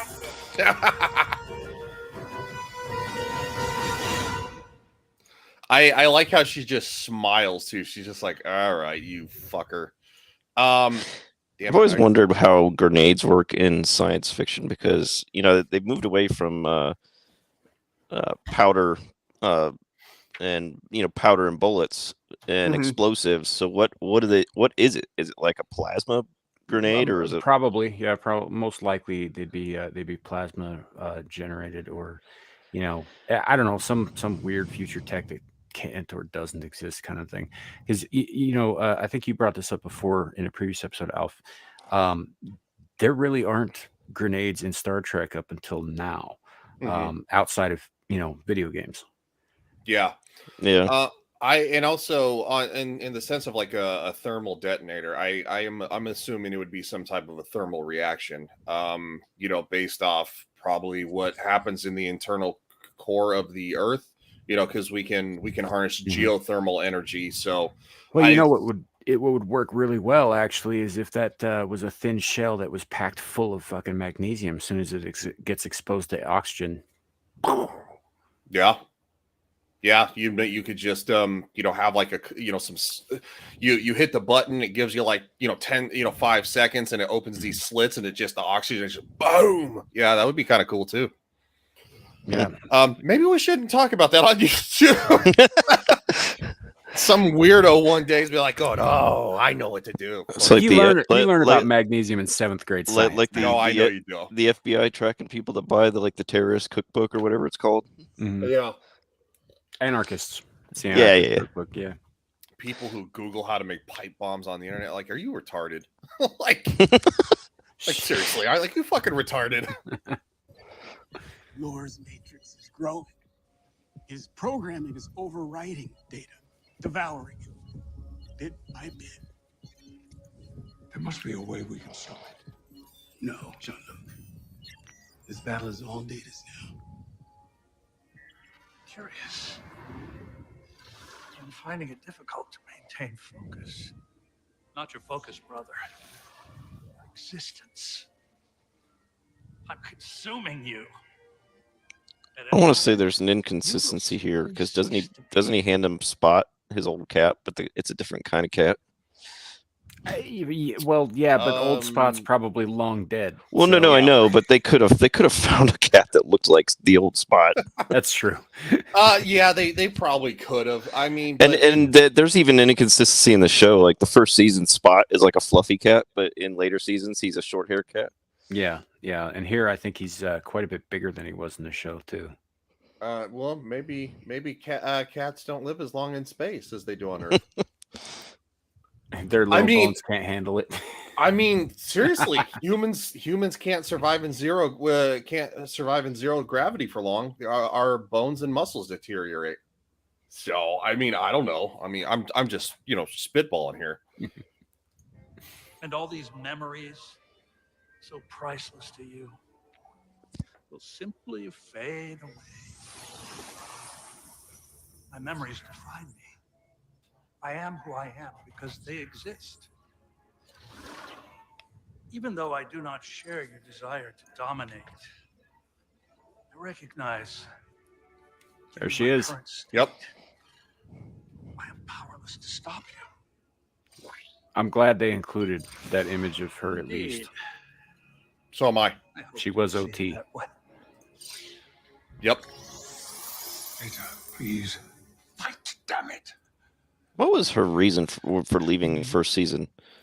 She's talked about it. She didn't feel like it was going anywhere, and she was just like, "Oh no, this is not how I'm going to make my career. Nobody cares about Star Trek." And then she left, and she has openly talked about regretting that decision ever since. Yeah, because the show blew up, and then they brought her back in another capacity, but it wasn't the same. Right. They brought her back in a guest starring capacity as two different characters. Alternate universe Tasha Yar, and then Sela of the Romulan Empire. But yeah, as far as the recurring, main cast character role goes, she wanted out of her contract because she got, I think she got some scripts for some Hollywood movies that ended up not being as big as she thought they were going to be, as well. That's the risks. Being an actor and taking bits is a risky thing because you never know what's going to blow up and what's not. Yep. Mm-hmm. And that's pretty much it. I think she misjudged and made a decision for her career based on that, and that's what happened. Yeah, I was looking into it, because I wondered once I restarted watching everything why she ended up leaving, and she because she I can't remember. Wasn't she like a model at some time too? Like Years before early that, career? yeah. Early career. Yeah, she's So- also in Red Heat with Arnold Schwarzenegger and I think it's Jim Belushi. I don't know if I've seen that. It sounds familiar though. I've seen a shitload of Arnold Yeah, Schwarzenegger. Schwarzenegger plays a Russian cop. Oh, that's okay. I probably remember that. with a heavy Austrian accent. Yes, it's hysterical. If you now I haven't seen wanna it, go watch it. watch it because it's a fun like buddy cop movie from the '80s where he's like deadpan serious the whole time and he plays a Russian. Okay, hold on. I'm putting it on the list here because there's a lot of stuff. Yeah, but I think she's in that too. But she's much younger. I mean, I think she did that movie. No, that might have been one of the movies that she left Star Trek for. Actually, now I'm thinking about it, because season 1 aired in what, 86? 86 was probably filmed in. Well, I mean, those shows they were filming them like a year almost beforehand. Yeah, so 85 is probably when they filmed it. Yeah, so it would have been right in that era. In 88, yeah. It says it was released in 88, so it was shot in probably 80 late. So yeah, 86. that was one of the movies she left Star Trek to go do. Because now I think movies, she did the Red Shoe Diaries too. Yeah, because movies used to take longer back then instead of like right now. Alf, do you have your headset mic on? Yeah. Yeah, because we can hear you breathing. Oh. I think it's a little close. Darth Alf is here. Oh, I don't want to hear the breathing speed up now, please. God. Hear some slapping in the background. What the hell is that noise? All right, sorry, we made it gross. We do every week. We need to retake the bridge. I'm confused. Do you think that will kill me? Maybe not. I'm quite sure of one thing, though. It will kill me. So if you want me alive, you let them go. There's Well really played. no point resisting. Yes. Check. Like a jack in the box, ready to pop. They've served their purpose. Lock them in there.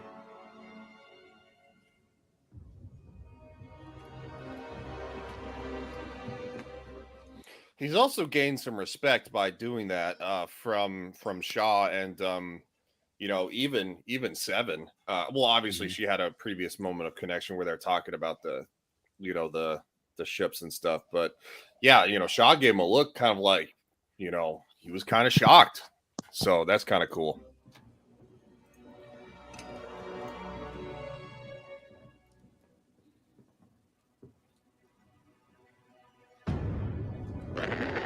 Captain, what are you doing? Accepting the consequences. You really should have gone. You really shouldn't have come up. How fitting it is for you to stay and witness this. I'm not going to say anything else about it, but that's another clue. I'm here.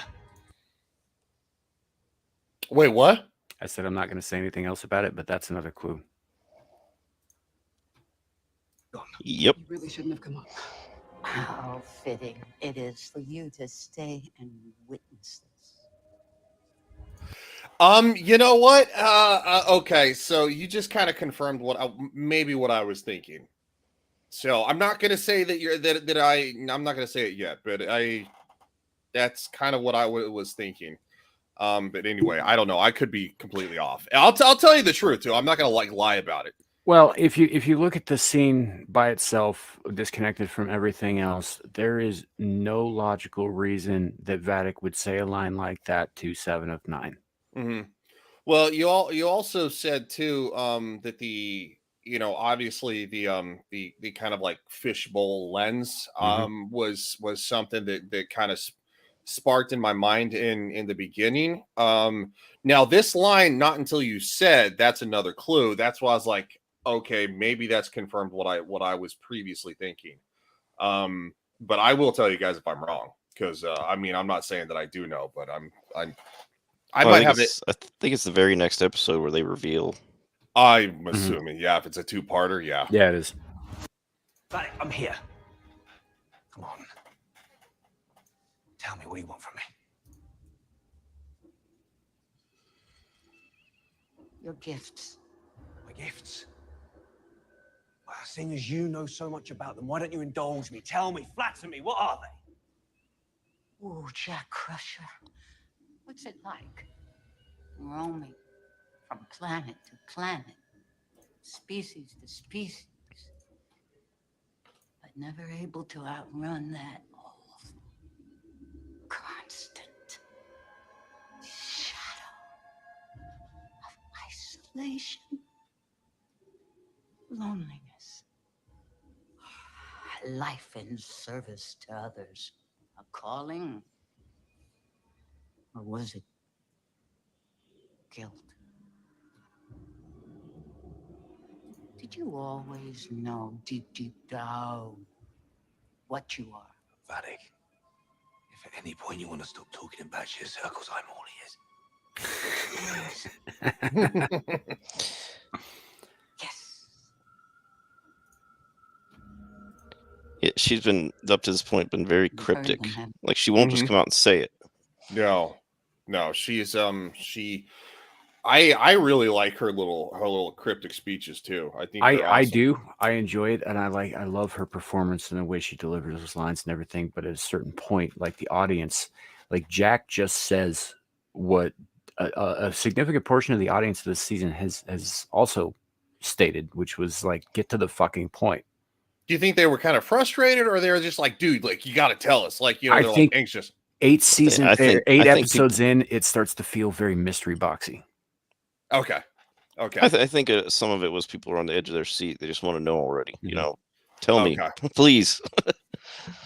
Well, I do know that obviously J.J. Abrams loves his mystery boxes, so maybe they were a little bit of a bad taste in their mouth, kind of from since Kurtzman comes from that camp. And there was for me too. Now I enjoyed most of the season, and I didn't have as big an issue with that as I know some other people have been vocally critical of the season 4 on the internet. But there is a significant amount of talking around subjects and not really getting to the point. Mm-hmm. You know. So, and this I think her delivery is really what saves it here, because that's what she's doing. Okay.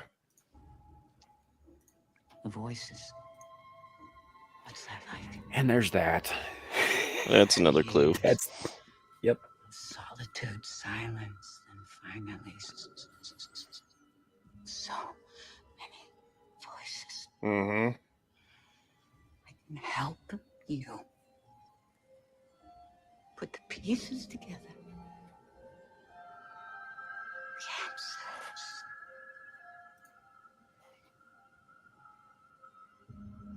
Choice is yours, Jack.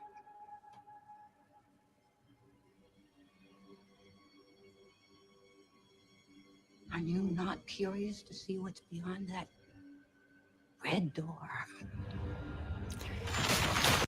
It's curious that she knows about a red door that no one else has seen. Only he I think he mentioned it to his mother, but it's in his mind. Mm-hmm. Yeah. And well, I mean, didn't. No, I think I'm thinking ahead. Never mind. Disregard what I said. Okay. Well, the voices behind the red. She knows about the voices coming from behind the door.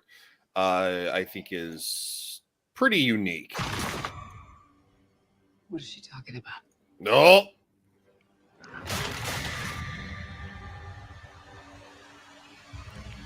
Seven kind of had a look on her face like she knows what the red door is. Yep. And how the hell does Jack know what the red door is? Included in this memory are the many hours I spent playing poker with my friends. These belong to you now. Tell me, why are you giving me these things? Because you have had nothing, while I have had everything. That is a fantastic line, and completely sums up Data versus Lore. Yes. It also sums up what's going on quite nicely too. Mm-hmm. Geordie, I'm no expert, but this looks like surrender.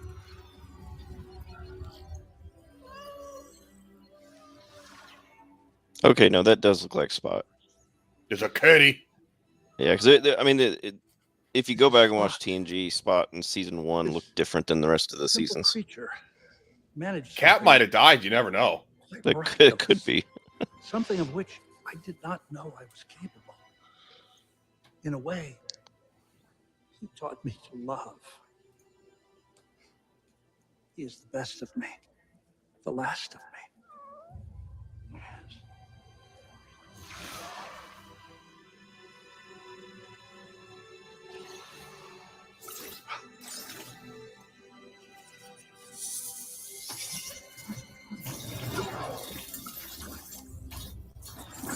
Such a well done scene. Mm-hmm. Mm-hmm. Damn.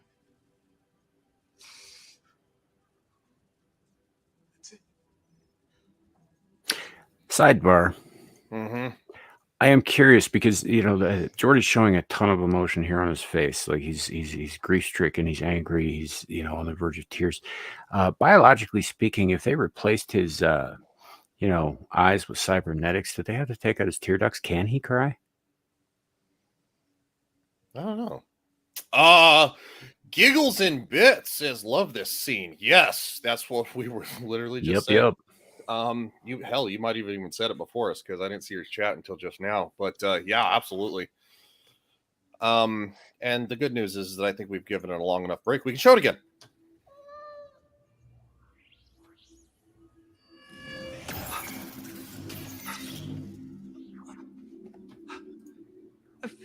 Feel.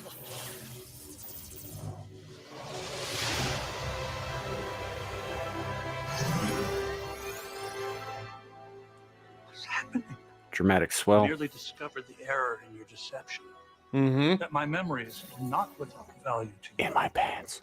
I knew because they belonged to me.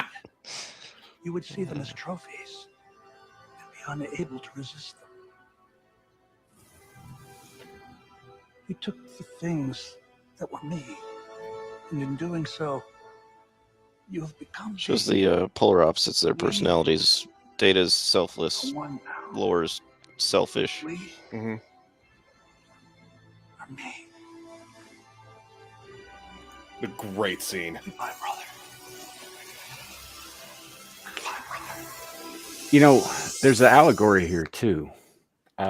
Aside from the goodbye, brother, which is just like fucking heartbreaking because even though Lore is the villain, he's a mainstay. He's a character that we all know. Yeah.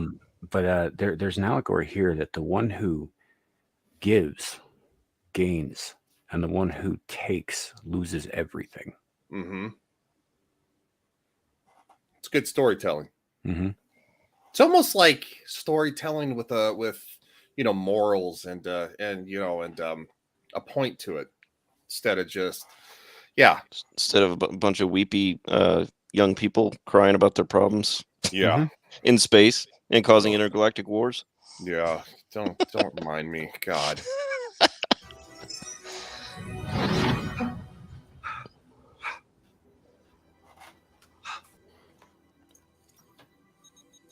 Oh, I thought I was showing it. My bad.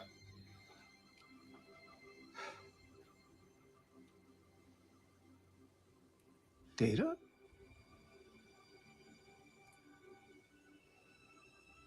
Yes.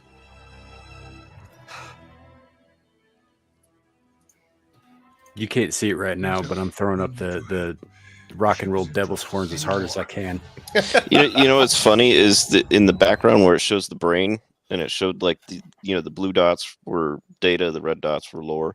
Mm-hmm. When Lore wasn't necessarily killed, he just he was absorbed into Data, so the lights in the back turned white. They were no longer blue; they went to white. It's like the two brains merged and Data came out the other side. Yep. Yeah. And he basically has like all of the other personalities in there. They're Lore's become kind of like almost like a database you can just access. It's not the person necessarily the personality. Giggle says nice catch. Yeah, it was. I didn't catch that. That's I didn't either. Detail. It's a good catch there, Alf. Accessing ship systems. Shuttlecraft Emerson to Titan. Do you read? He did it.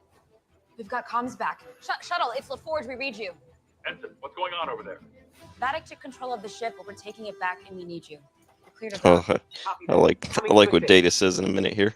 Mm-hmm. Greetings, USS Titan. This is your friendly positronic pissed off security system. Back online. Find them, go! Unwanted guests and monologuing protoplasm. I forgot about that monologuing. Oh, that's funny.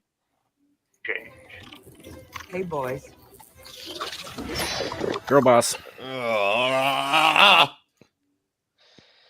I don't necessarily have an issue with her being all like ninja here, but it's just the attitude that comes with it. Yeah, and I get that she can fight if she's been training with Worf, but nope, she sucks. I hate her. But yeah, it's like I don't care. Fuck her. Yeah. Who the hell cares? You know, I'm just it's just the way she goes into it. She's like, "Hello, boys." Yeah, right? First of all, gender's not really a thing with changelings. First of all, it's like, did you just assume their genders? Yeah. Well, you know, that's the thing about changelings. Changelings can assume any gender they want. You know, this is true. But you know, and yeah. So I don't know. It's like the fight scene itself. I don't have as big an issue with as I do with the attitude. You know, girl boss. I'm going to take care of the heavy lifting while you guys go off and do, you know, whatever else. Yeah, I know. It's like, ugh.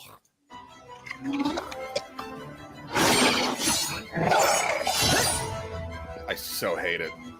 Still hate it. I don't care. I just don't care. And why aren't they like just shooting her?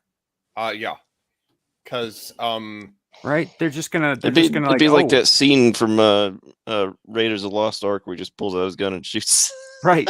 But I mean, they're not fucking samurai. There's no like honorable code of combat for them, right? Shoot her in the fucking back.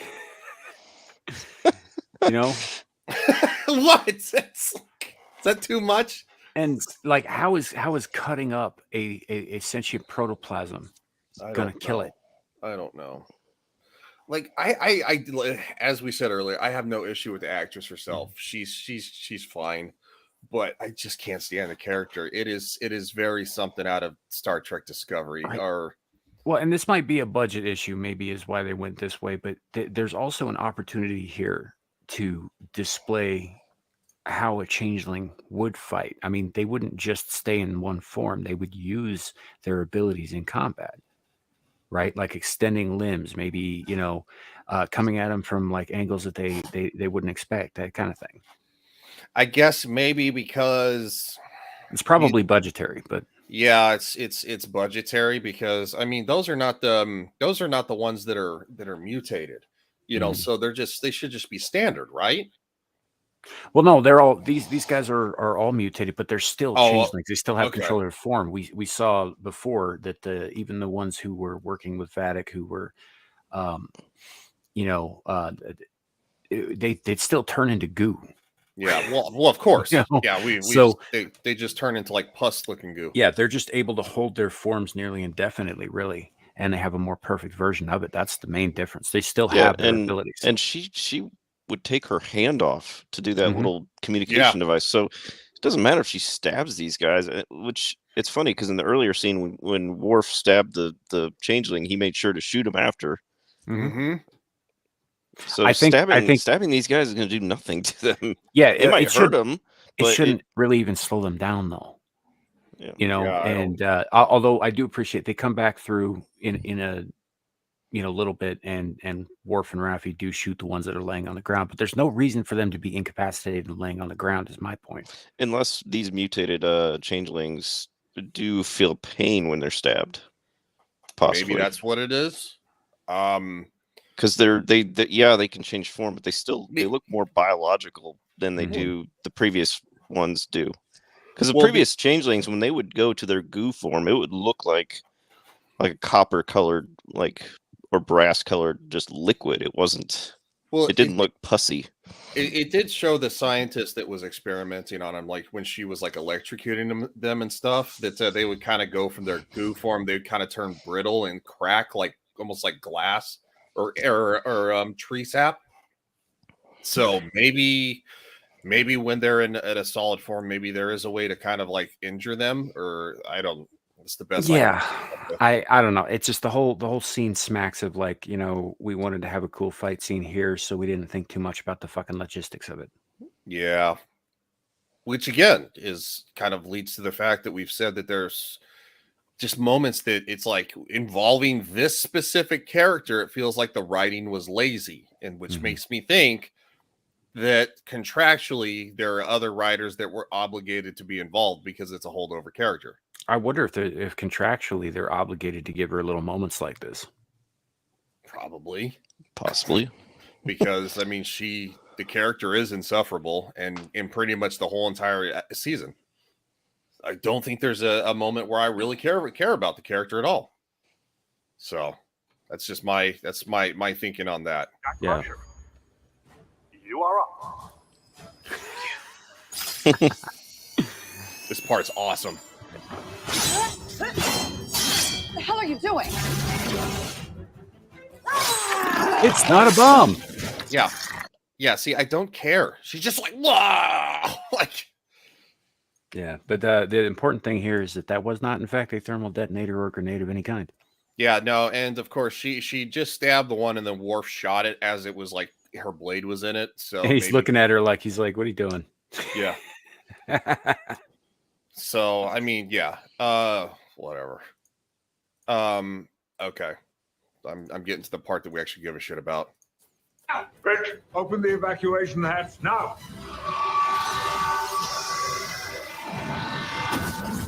I love this. Get off my bridge. Fucking solid. And the end of this episode is kind of the end of another arc, because you had the arc with the first 4 episodes, then you had the arc with the second set of 4 episodes. Because this finishes off the changelings. They're done at this point. So Well, that closes out that the arc. changelings that are on board the Titan and Right. with the Shrike are done at this point. They're still Yeah. it's still infiltrated the other aspects of Starfleet. But the ones that were hunting them are that whole arc is done. Yes, they took out their pursuers. So with the end of this episode, you do get some very nice closure to that, and you get some satisfaction to where you guys had kind of said that some of the viewers might have been like, get to the point, like so they I think they did make a good statement, since I mean I did not watch this when it was out. This is obviously well after the fact, so maybe that regarding her, because I know we've talked about use of swearing and how appropriate it is and inappropriate it is in various scenes. Given the level of vitriol that Vatic has displayed for solids, I think it's absolutely appropriate, especially considering what happens to her right here. And I also got to say just for my part, I think Vatic is a hell of a villain, and I was a little disappointed that they took her out 2 episodes before the finale. Yeah, but what comes up overshadows it anyways. Yes, that's true. I really think that they did a great job with that character. I would agree. But no, I also agree with that too. The swearing is not is not something that's like, oh, okay. It's like also at the same time, like this was, of course, wasn't on network television, so that makes it easier to do. We would just agree that the overuse of the F word is something that's very prevalent in a lot of media nowadays, and it doesn't need to be. Yeah. They use it in place of having good dialogue. Yes. Yeah. Yeah. But here, the line here, as Vatic's last words makes sense, because 1, she's pissed. She's obviously pissed. And number 2, she understands what's happening and what's going to happen to her. And number 3, she follows it up with the changeling's version of a slur, which speaks to her character, which has been consistent throughout. Yep. Yeah, I would So, agree. so in this case, I would absolutely let that slide because I think it's appropriate to the situation and to the character. Mm-hmm. Yeah.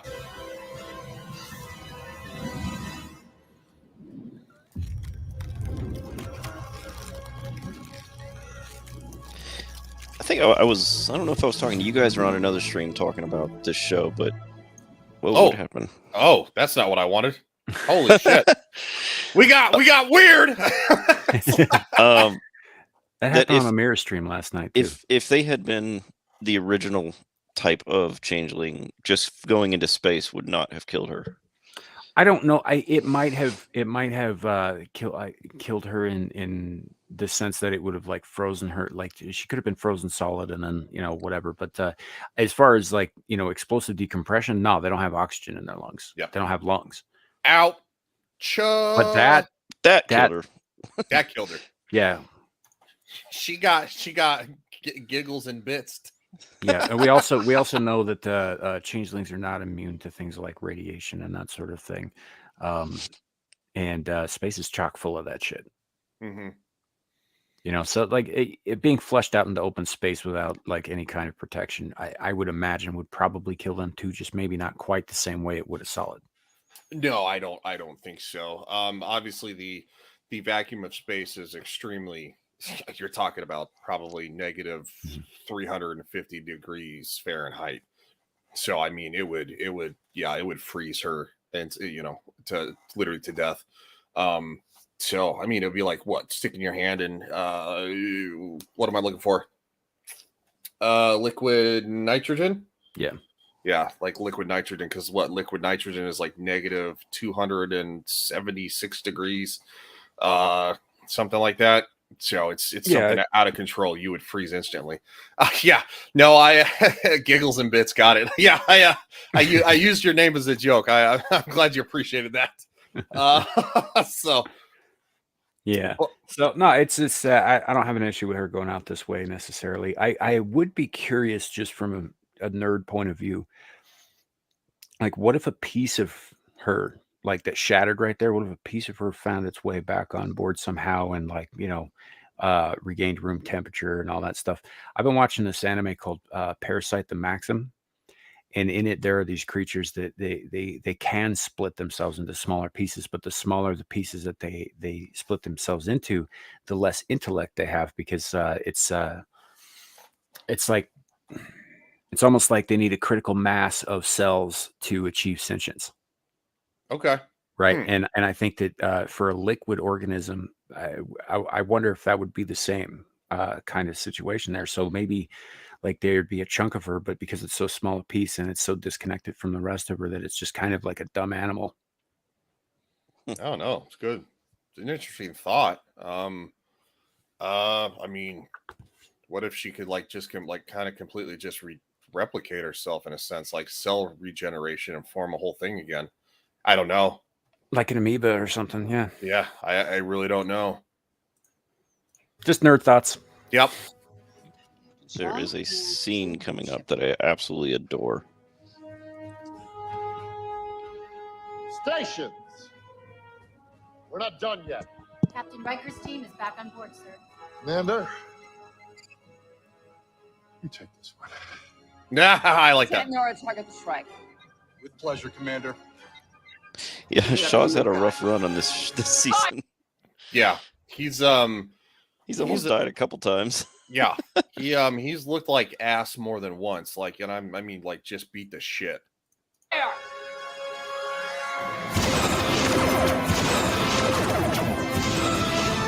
Sad as I am to see Shrike go, this is satisfying. Yeah. Bye-bye. There wouldn't be much of the changing crew left on board, right? No, they had most of them went crew. to the Titan. Yep. I imagine there probably weren't too many of them on board to begin with. As large as that ship was, I think it was manned with a pretty relatively minimal crew. Yeah, I think they were probably manned by a skeleton crew at best. So I think when probably 15, 12 of them went on to the Titan, there's probably like maybe 3 left over, keeping that thing, Yep. And at first, at the beginning of the series, so when Crusher and Jack are being hunted, right, and they're always saying, "Oh, it's somebody new every time." Those changelings that are hunting them are coming in different ships and stuff. So it stands to reason that the crew of the Shrike was intact, even though Crusher and Jack kept wasting the changelings who would come after them, because this is a coordinated effort by a larger group than just the one ship. Because they had infiltrated other ships, they'd infiltrated Starfleet Command, Space Dock, all that stuff. Which leads me to believe that the Daystrom, when they were experimenting on the quote unquote prisoners of war, they had quite a few more of them than they said they did. Mm-hmm. Because all of these guys, all of these changelings are operating independent of the Great Link. Yeah. Because at this point, I think the Dominion, while not necessarily allies, are sort of reluctant neighbors. So they wouldn't be necessarily fighting with them, and because they don't die like solids do, they don't age like solids do. Like Odo's probably still running things over there at this point, because he's like 100 years old when they find him as a baby. He would be basically. I think Odo, with the end of DS9 and the way it ended, Odo would be basically the one keeping the Dominion at bay, basically. Yeah. So this wouldn't be the Dominion. This would be the escaped prisoners of war. They're not connected with the Dominion. They're not associated with them in terms political terms, anyway. I mean, they may have when they were captured, but then they were experimented on, and they're separate from the. Yeah, and I suppose it's also possible that maybe they reached out to the Great Link and got rejected, but maybe there were sympathizers in the Great Link who then left and joined them. That's always possible. True. But I might be overthinking this too. I gotta be honest, I have no idea on that one. I can't answer. You haven't watched DS9, have you? I haven't watched DS9. That's why we're gonna go through it. Yeah, that political intrigue, it's known for. Deanna, what's wrong? There's a darkness on this ship. All-consuming darkness. It's another clue. Boom, boom, boom. Like Alf, you see how I was like watching back again how much more obvious it is if you're looking for it. If you already know, you know it. You see the clues. The clues pop out to you more if you've already seen it. Giggles and Bits says DS9 is great. Only just watched it a couple of years ago. It is. I never saw it because I got into my my WWF Attitude days. Kind of started watching SmackDown and Raw and stuff like that. So yeah, but I remember seeing like DS9 commercials all the time, and I was like, I liked Next Generation, but I didn't know anything about DS9, so I didn't really have any intrigue to watch it. So I had a hard time getting into the first couple seasons of DS9, but as soon as they encounter the Dominion, it picks up for sure. Yeah, because the first couple of seasons have a lot more to do with keeping the balance of power in the region and dealing with the Cardassian Union. Yeah, and then once the Dominion arrives, it completely upsets the entire balance of power in that area. Yeah, and I'll be honest. As much as I like some of the Bajoran characters, Bajoran politics is boring as fuck. It is. Oh yeah, those are the hardest episodes. I do not like the Bajoran themed episodes. Well, shit, galactic politics in the prequels of Star Wars are kind of boring.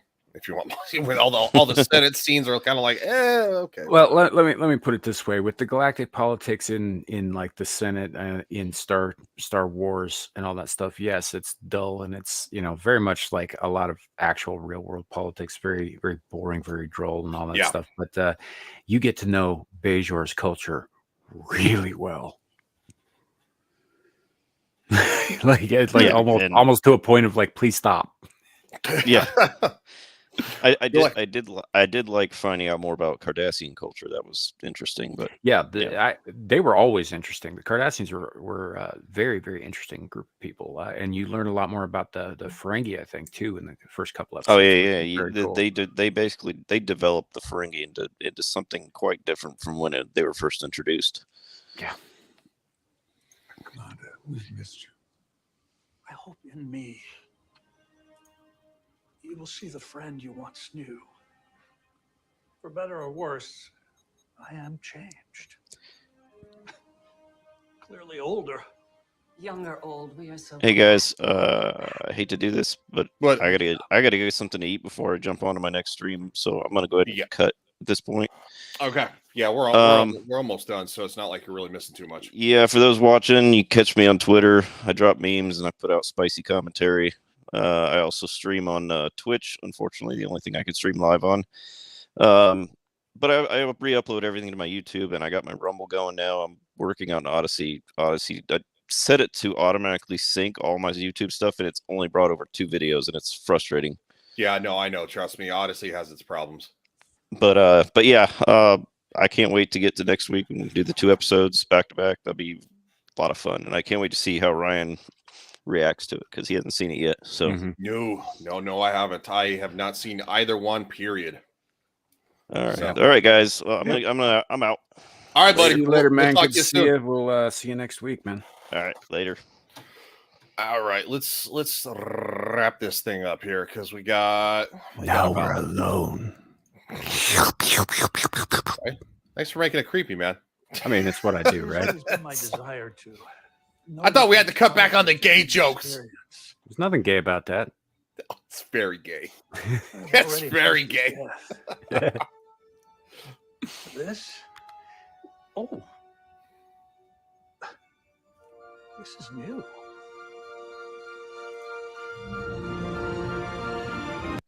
There's the swell of the TNG music. It's a fucking beautiful sound. I know.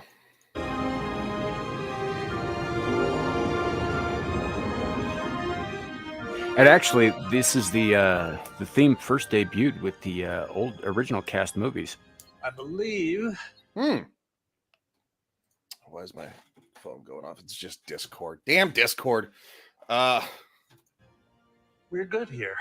Hey, Dave. You just used a contraction. No, I didn't. No, I heard you clearly.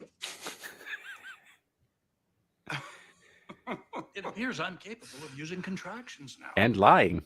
And humor, too. That certainly is new.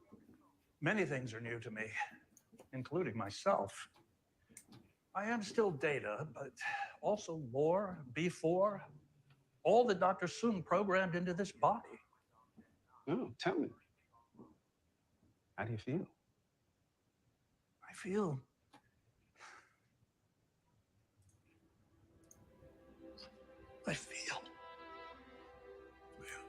That hits. I hope that you can sense as fully as any human has ever felt anything how happy I am to have my friend back. It would be negligent of me not to say, despite my many changes, the one thing that will remain forever constant is my gratitude for your friendship. You know, the friendship between Data and Geordi, I think, echoes the friendship between Kirk and Spock. Mm-hmm. You know, which is a beautiful thing.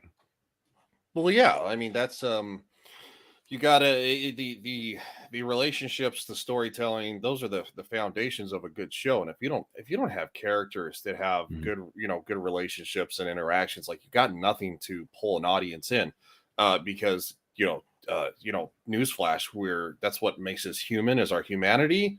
And when you just when you negate that from a show, any type of humanity, any type of friendship, relationships, or even moral storytelling, it's just an audience can't connect to that. So I mean, shit, humanity's been telling stories since we've sat around a fucking campfire with sticks and fucking rocks at the as a spear. So Johnson. Admiral, ladies and gentlemen, allow me to introduce you to the newest version of a very old friend. With an upgrade, I'm told. Oh, I am mostly myself, I assure you, albeit with a dash of computational joie de vivre. Last time we spoke, you wished to experience death. As happy as I am that you're here, I hope that we haven't betrayed that wish. No, sir. I know that me is resting peacefully. But this me would rather be no place else in the universe. And that's Terry Metalis fixing something that went fucking horribly wrong in season 1. Yep. It's been a long time since we all sat around the table like this. Too long, really, by far. I am so grateful to be here. Hardship may have brought me here, but I want you all to know that there wasn't a day all those years that I didn't miss all of you. And we missed you too. I even found myself talking to you on my darkest days. Well, on my happiest ones too. It turns out you give really good advice even when you're not there. So you were always in my heart when it mattered. I have slaughtered countless enemies over the years. I was gonna say StreamYard's really is slow. It's really having a hard time. And considered sending their heads to all of them. But I was advised that that was passive aggressive. No, that's just aggressive. Yeah. It's There's not nothing passive. passive about that. You know, it's just aggressive. Severed heads in a box is not passive anything. Yeah. I did this thinking of you, and it's like, wait, what? Huh? That's like when your cat brings in a fresh kill and deposits it at your feet. It's like, look what I got for you. You're like, I didn't want that. Thanks, I guess, for this Ferengi head in a box. Yeah. All that matters is that we are together once more. Because I need you. All of you. Changelings have infiltrated Starfleet. Whatever it is they've got planned, Frontier Day is just hours away. And we've got almost no answers. We're analyzing the data that we pulled from the Shrike to see what it was that they were extracting from your body. If I may, this is all factual information that ignores an emotional truth. One which I felt the moment I set foot on this vessel. Whatever the changelings have in store for Frontier Day is tied directly to Jack. There's something happening to him. Visions, voices. He has abilities that we just can't explain. And whatever the cause, it is getting stronger. There's a darkness with that boy. Not in him, but around him, passing through him. And a voice inside him, ancient and weak. But a voice that isn't his own. I would like to point out the irony of Crusher saying things that we can't explain while she sits at a table with two dead, resurrected men and a woman who can like reach into your heart and pull out your emotions. Mm-hmm. I'm just saying. Yeah. Also at the same time, kind of having a little bit of a thought about to myself about why they stole Picard's body and they want Jack. Interesting. I think the pieces are starting to fit a little bit better, which obviously I'll talk about more next week because I don't want to, you know, I'll probably be wrong, which is fine. I don't really care. But it is interesting. Mm-hmm. I think it's time I met your son. I mean, several species have wanted you know, Jean-Luc Picard before. So yep. That's guy's been through a lot of shit in his life. Yeah. And he, you know, Say this. You don't spend a lifetime practicing the art of charismatic deflection because you want to invite people in. Well, as a counselor, I would normally wait for you to seek me out, but I think we can both agree that the quickest path to the truth is what everyone needs right now. Yep, don't have time. Hurry up. So,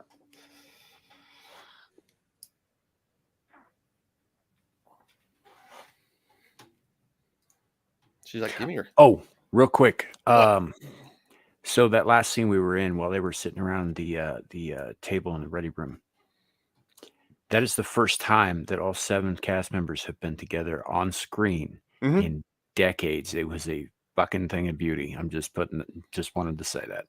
Oh yeah, well, I mean that was massive criticism for what when they were bringing people back for Yeah, and I know they do cons together and all that stuff too, but like this is the first time that those people as those characters had been on screen together since Nemesis. Yeah. Yeah. Should have been Nemesis was what, like 97? No, it was early 2000s, man. It was like 2004. Oh, that's right, it was. Yeah. But that's still 20 years ago almost. Yeah, it was because I was in the military when I first saw it. So, yeah, and it was on DVD. So, and yeah, so I saw it in like what, 2000 and probably 5, so it'd probably only been out for like, yeah, okay, that does make sense. Wow, long time ago. Jesus Christ. Okay. That's not what I wanted to hit. This is. Nope, 2002. Just looked it up. So yeah, it has been over 20 years. Okay. It's a long fucking time. Jack, stay with me. Follow my voice. Jack, have you ever, in your dreams, in your imagination, even perhaps when you're awake, have you ever seen a door? The red door. The talking door.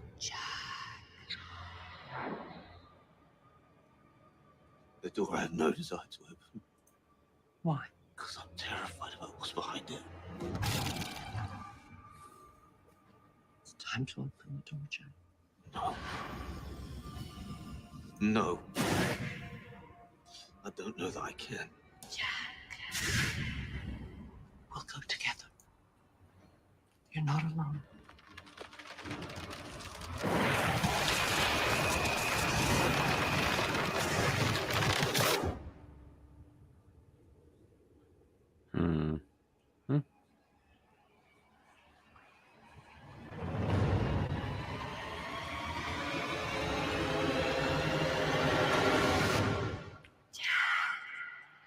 Dun, dun, dun. That's where they leave it.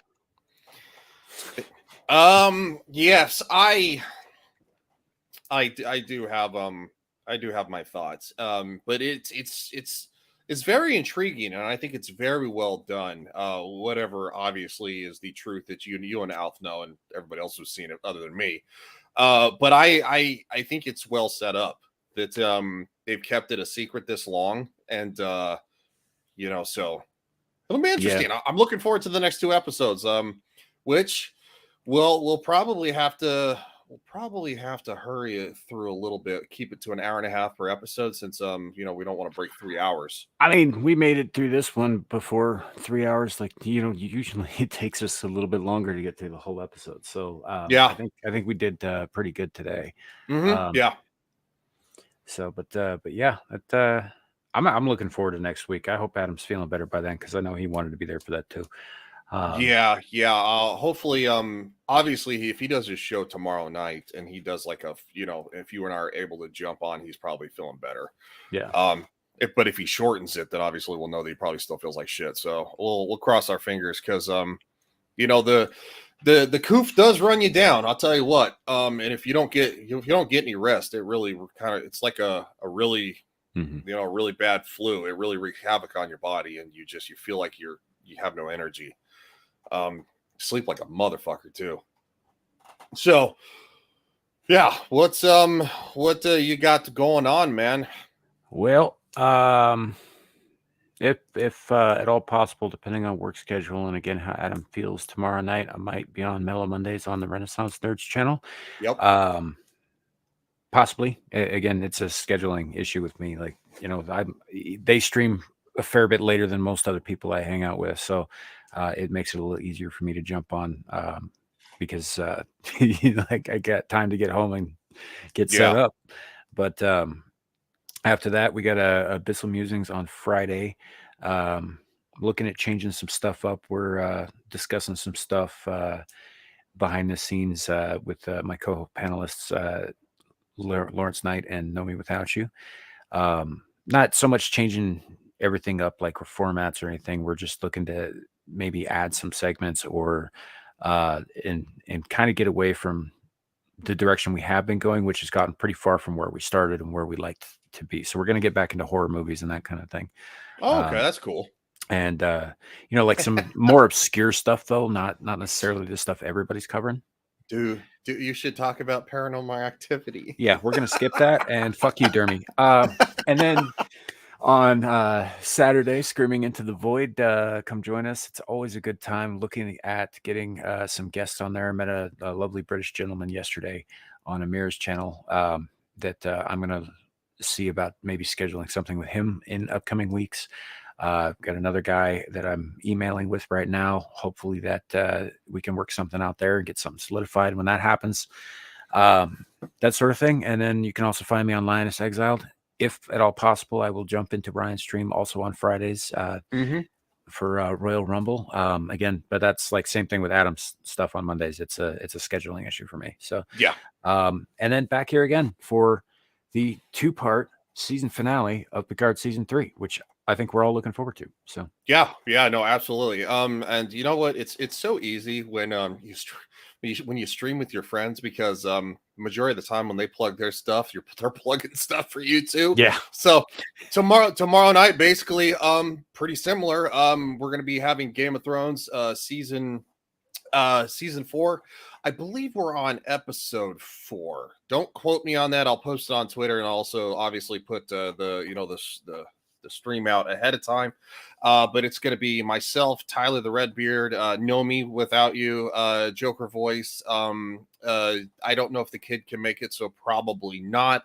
Not Shadow, but Lily 300 Mirrors. She said she will be there, and hopefully Mr. Grant Gregory can jump on because he says he's like, yeah, it's been a scheduling thing with him, with like work and stuff. He's like, I've been super swamped. So, and then of course, if Adam the Renaissance Nerd's feeling good, usually I jump on straight after that around probably 9:40 Eastern Standard Time. And then of course, Friday night's Royal Rumble. It's like, and then if I'm not invited back to Ballbusters, obviously, I don't know if you sent the link out, I might hop on Abyssal Musings. If not, I might go to bed early and try to get some rest. Then, of course, we got Screaming Into the Void, and then Vet's talking after that on Saturday night. And then, of course, we're back here again on Sunday. In case you guys haven't figured it out, Ryan and I stream together almost everywhere. Yeah, pretty much. It's like we're attached at the gay hips. Yes. Well, that's why you said that if we bring guests on, we got to keep the gay jokes down because they kind of write themselves at this point. They do. It's not so much writing as it is our natural gayness coming out. Well, we are wearing matching avatars. Pretty close. I mean, hey. Hi. This is our Pride month. This is our Pride flag. We decided to adopt. I like it. I made it up from all my channels. I think I'm going to keep it permanent. I might keep it on mine. Yeah, I really like it. Yeah. My background on StreamYards, I'll probably switch back to my logo after June. But for right now, it's also a giant fucking American flag. So, happy Pride Month, Americans. Well, maybe you should almost actually keep it until after the 4th of July. Oh, I probably would bring it back up for the 4th of July. Assuming that I stream that day. Because I think it's like a Wednesday or Thursday this week or this year, isn't it? I'm looking right now. Hold on. I got it. Come on. It's a Tuesday. So I don't. I might do something solo on that Tuesday because I won't be working. It's a national holiday and I work in the government, so I'll be off. Yeah. I'll most likely be back in Colorado, so I might do something too.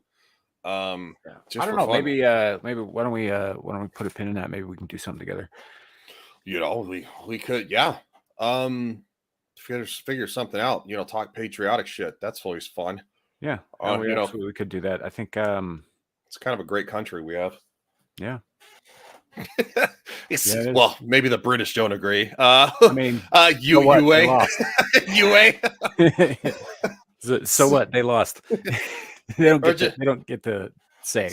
Salty fuckers. No, it's kidding. Like, you guys can bitch about America all you want. Your country's falling apart right now. Maybe attend to that. That's all I'm saying. Yeah.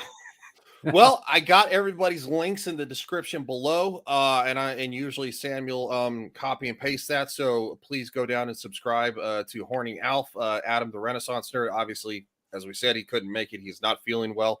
And subscribe and hit the like button and share and all that good stuff. And we will see you guys next time. So thank you very much for joining us. And Samuel, you got the con. Who's Samuel? I know. I What the fuck? God damn it. Just disengage.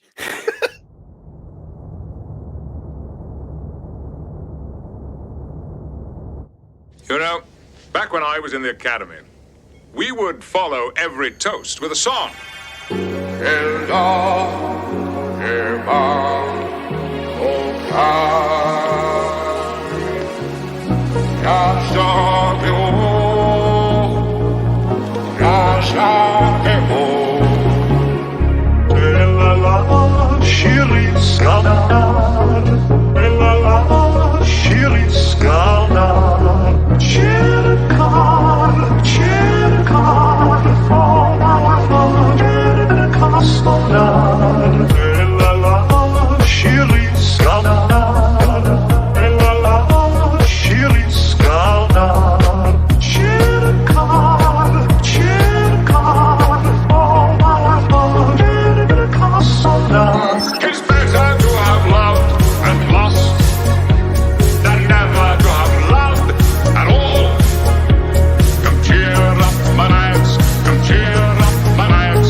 When I have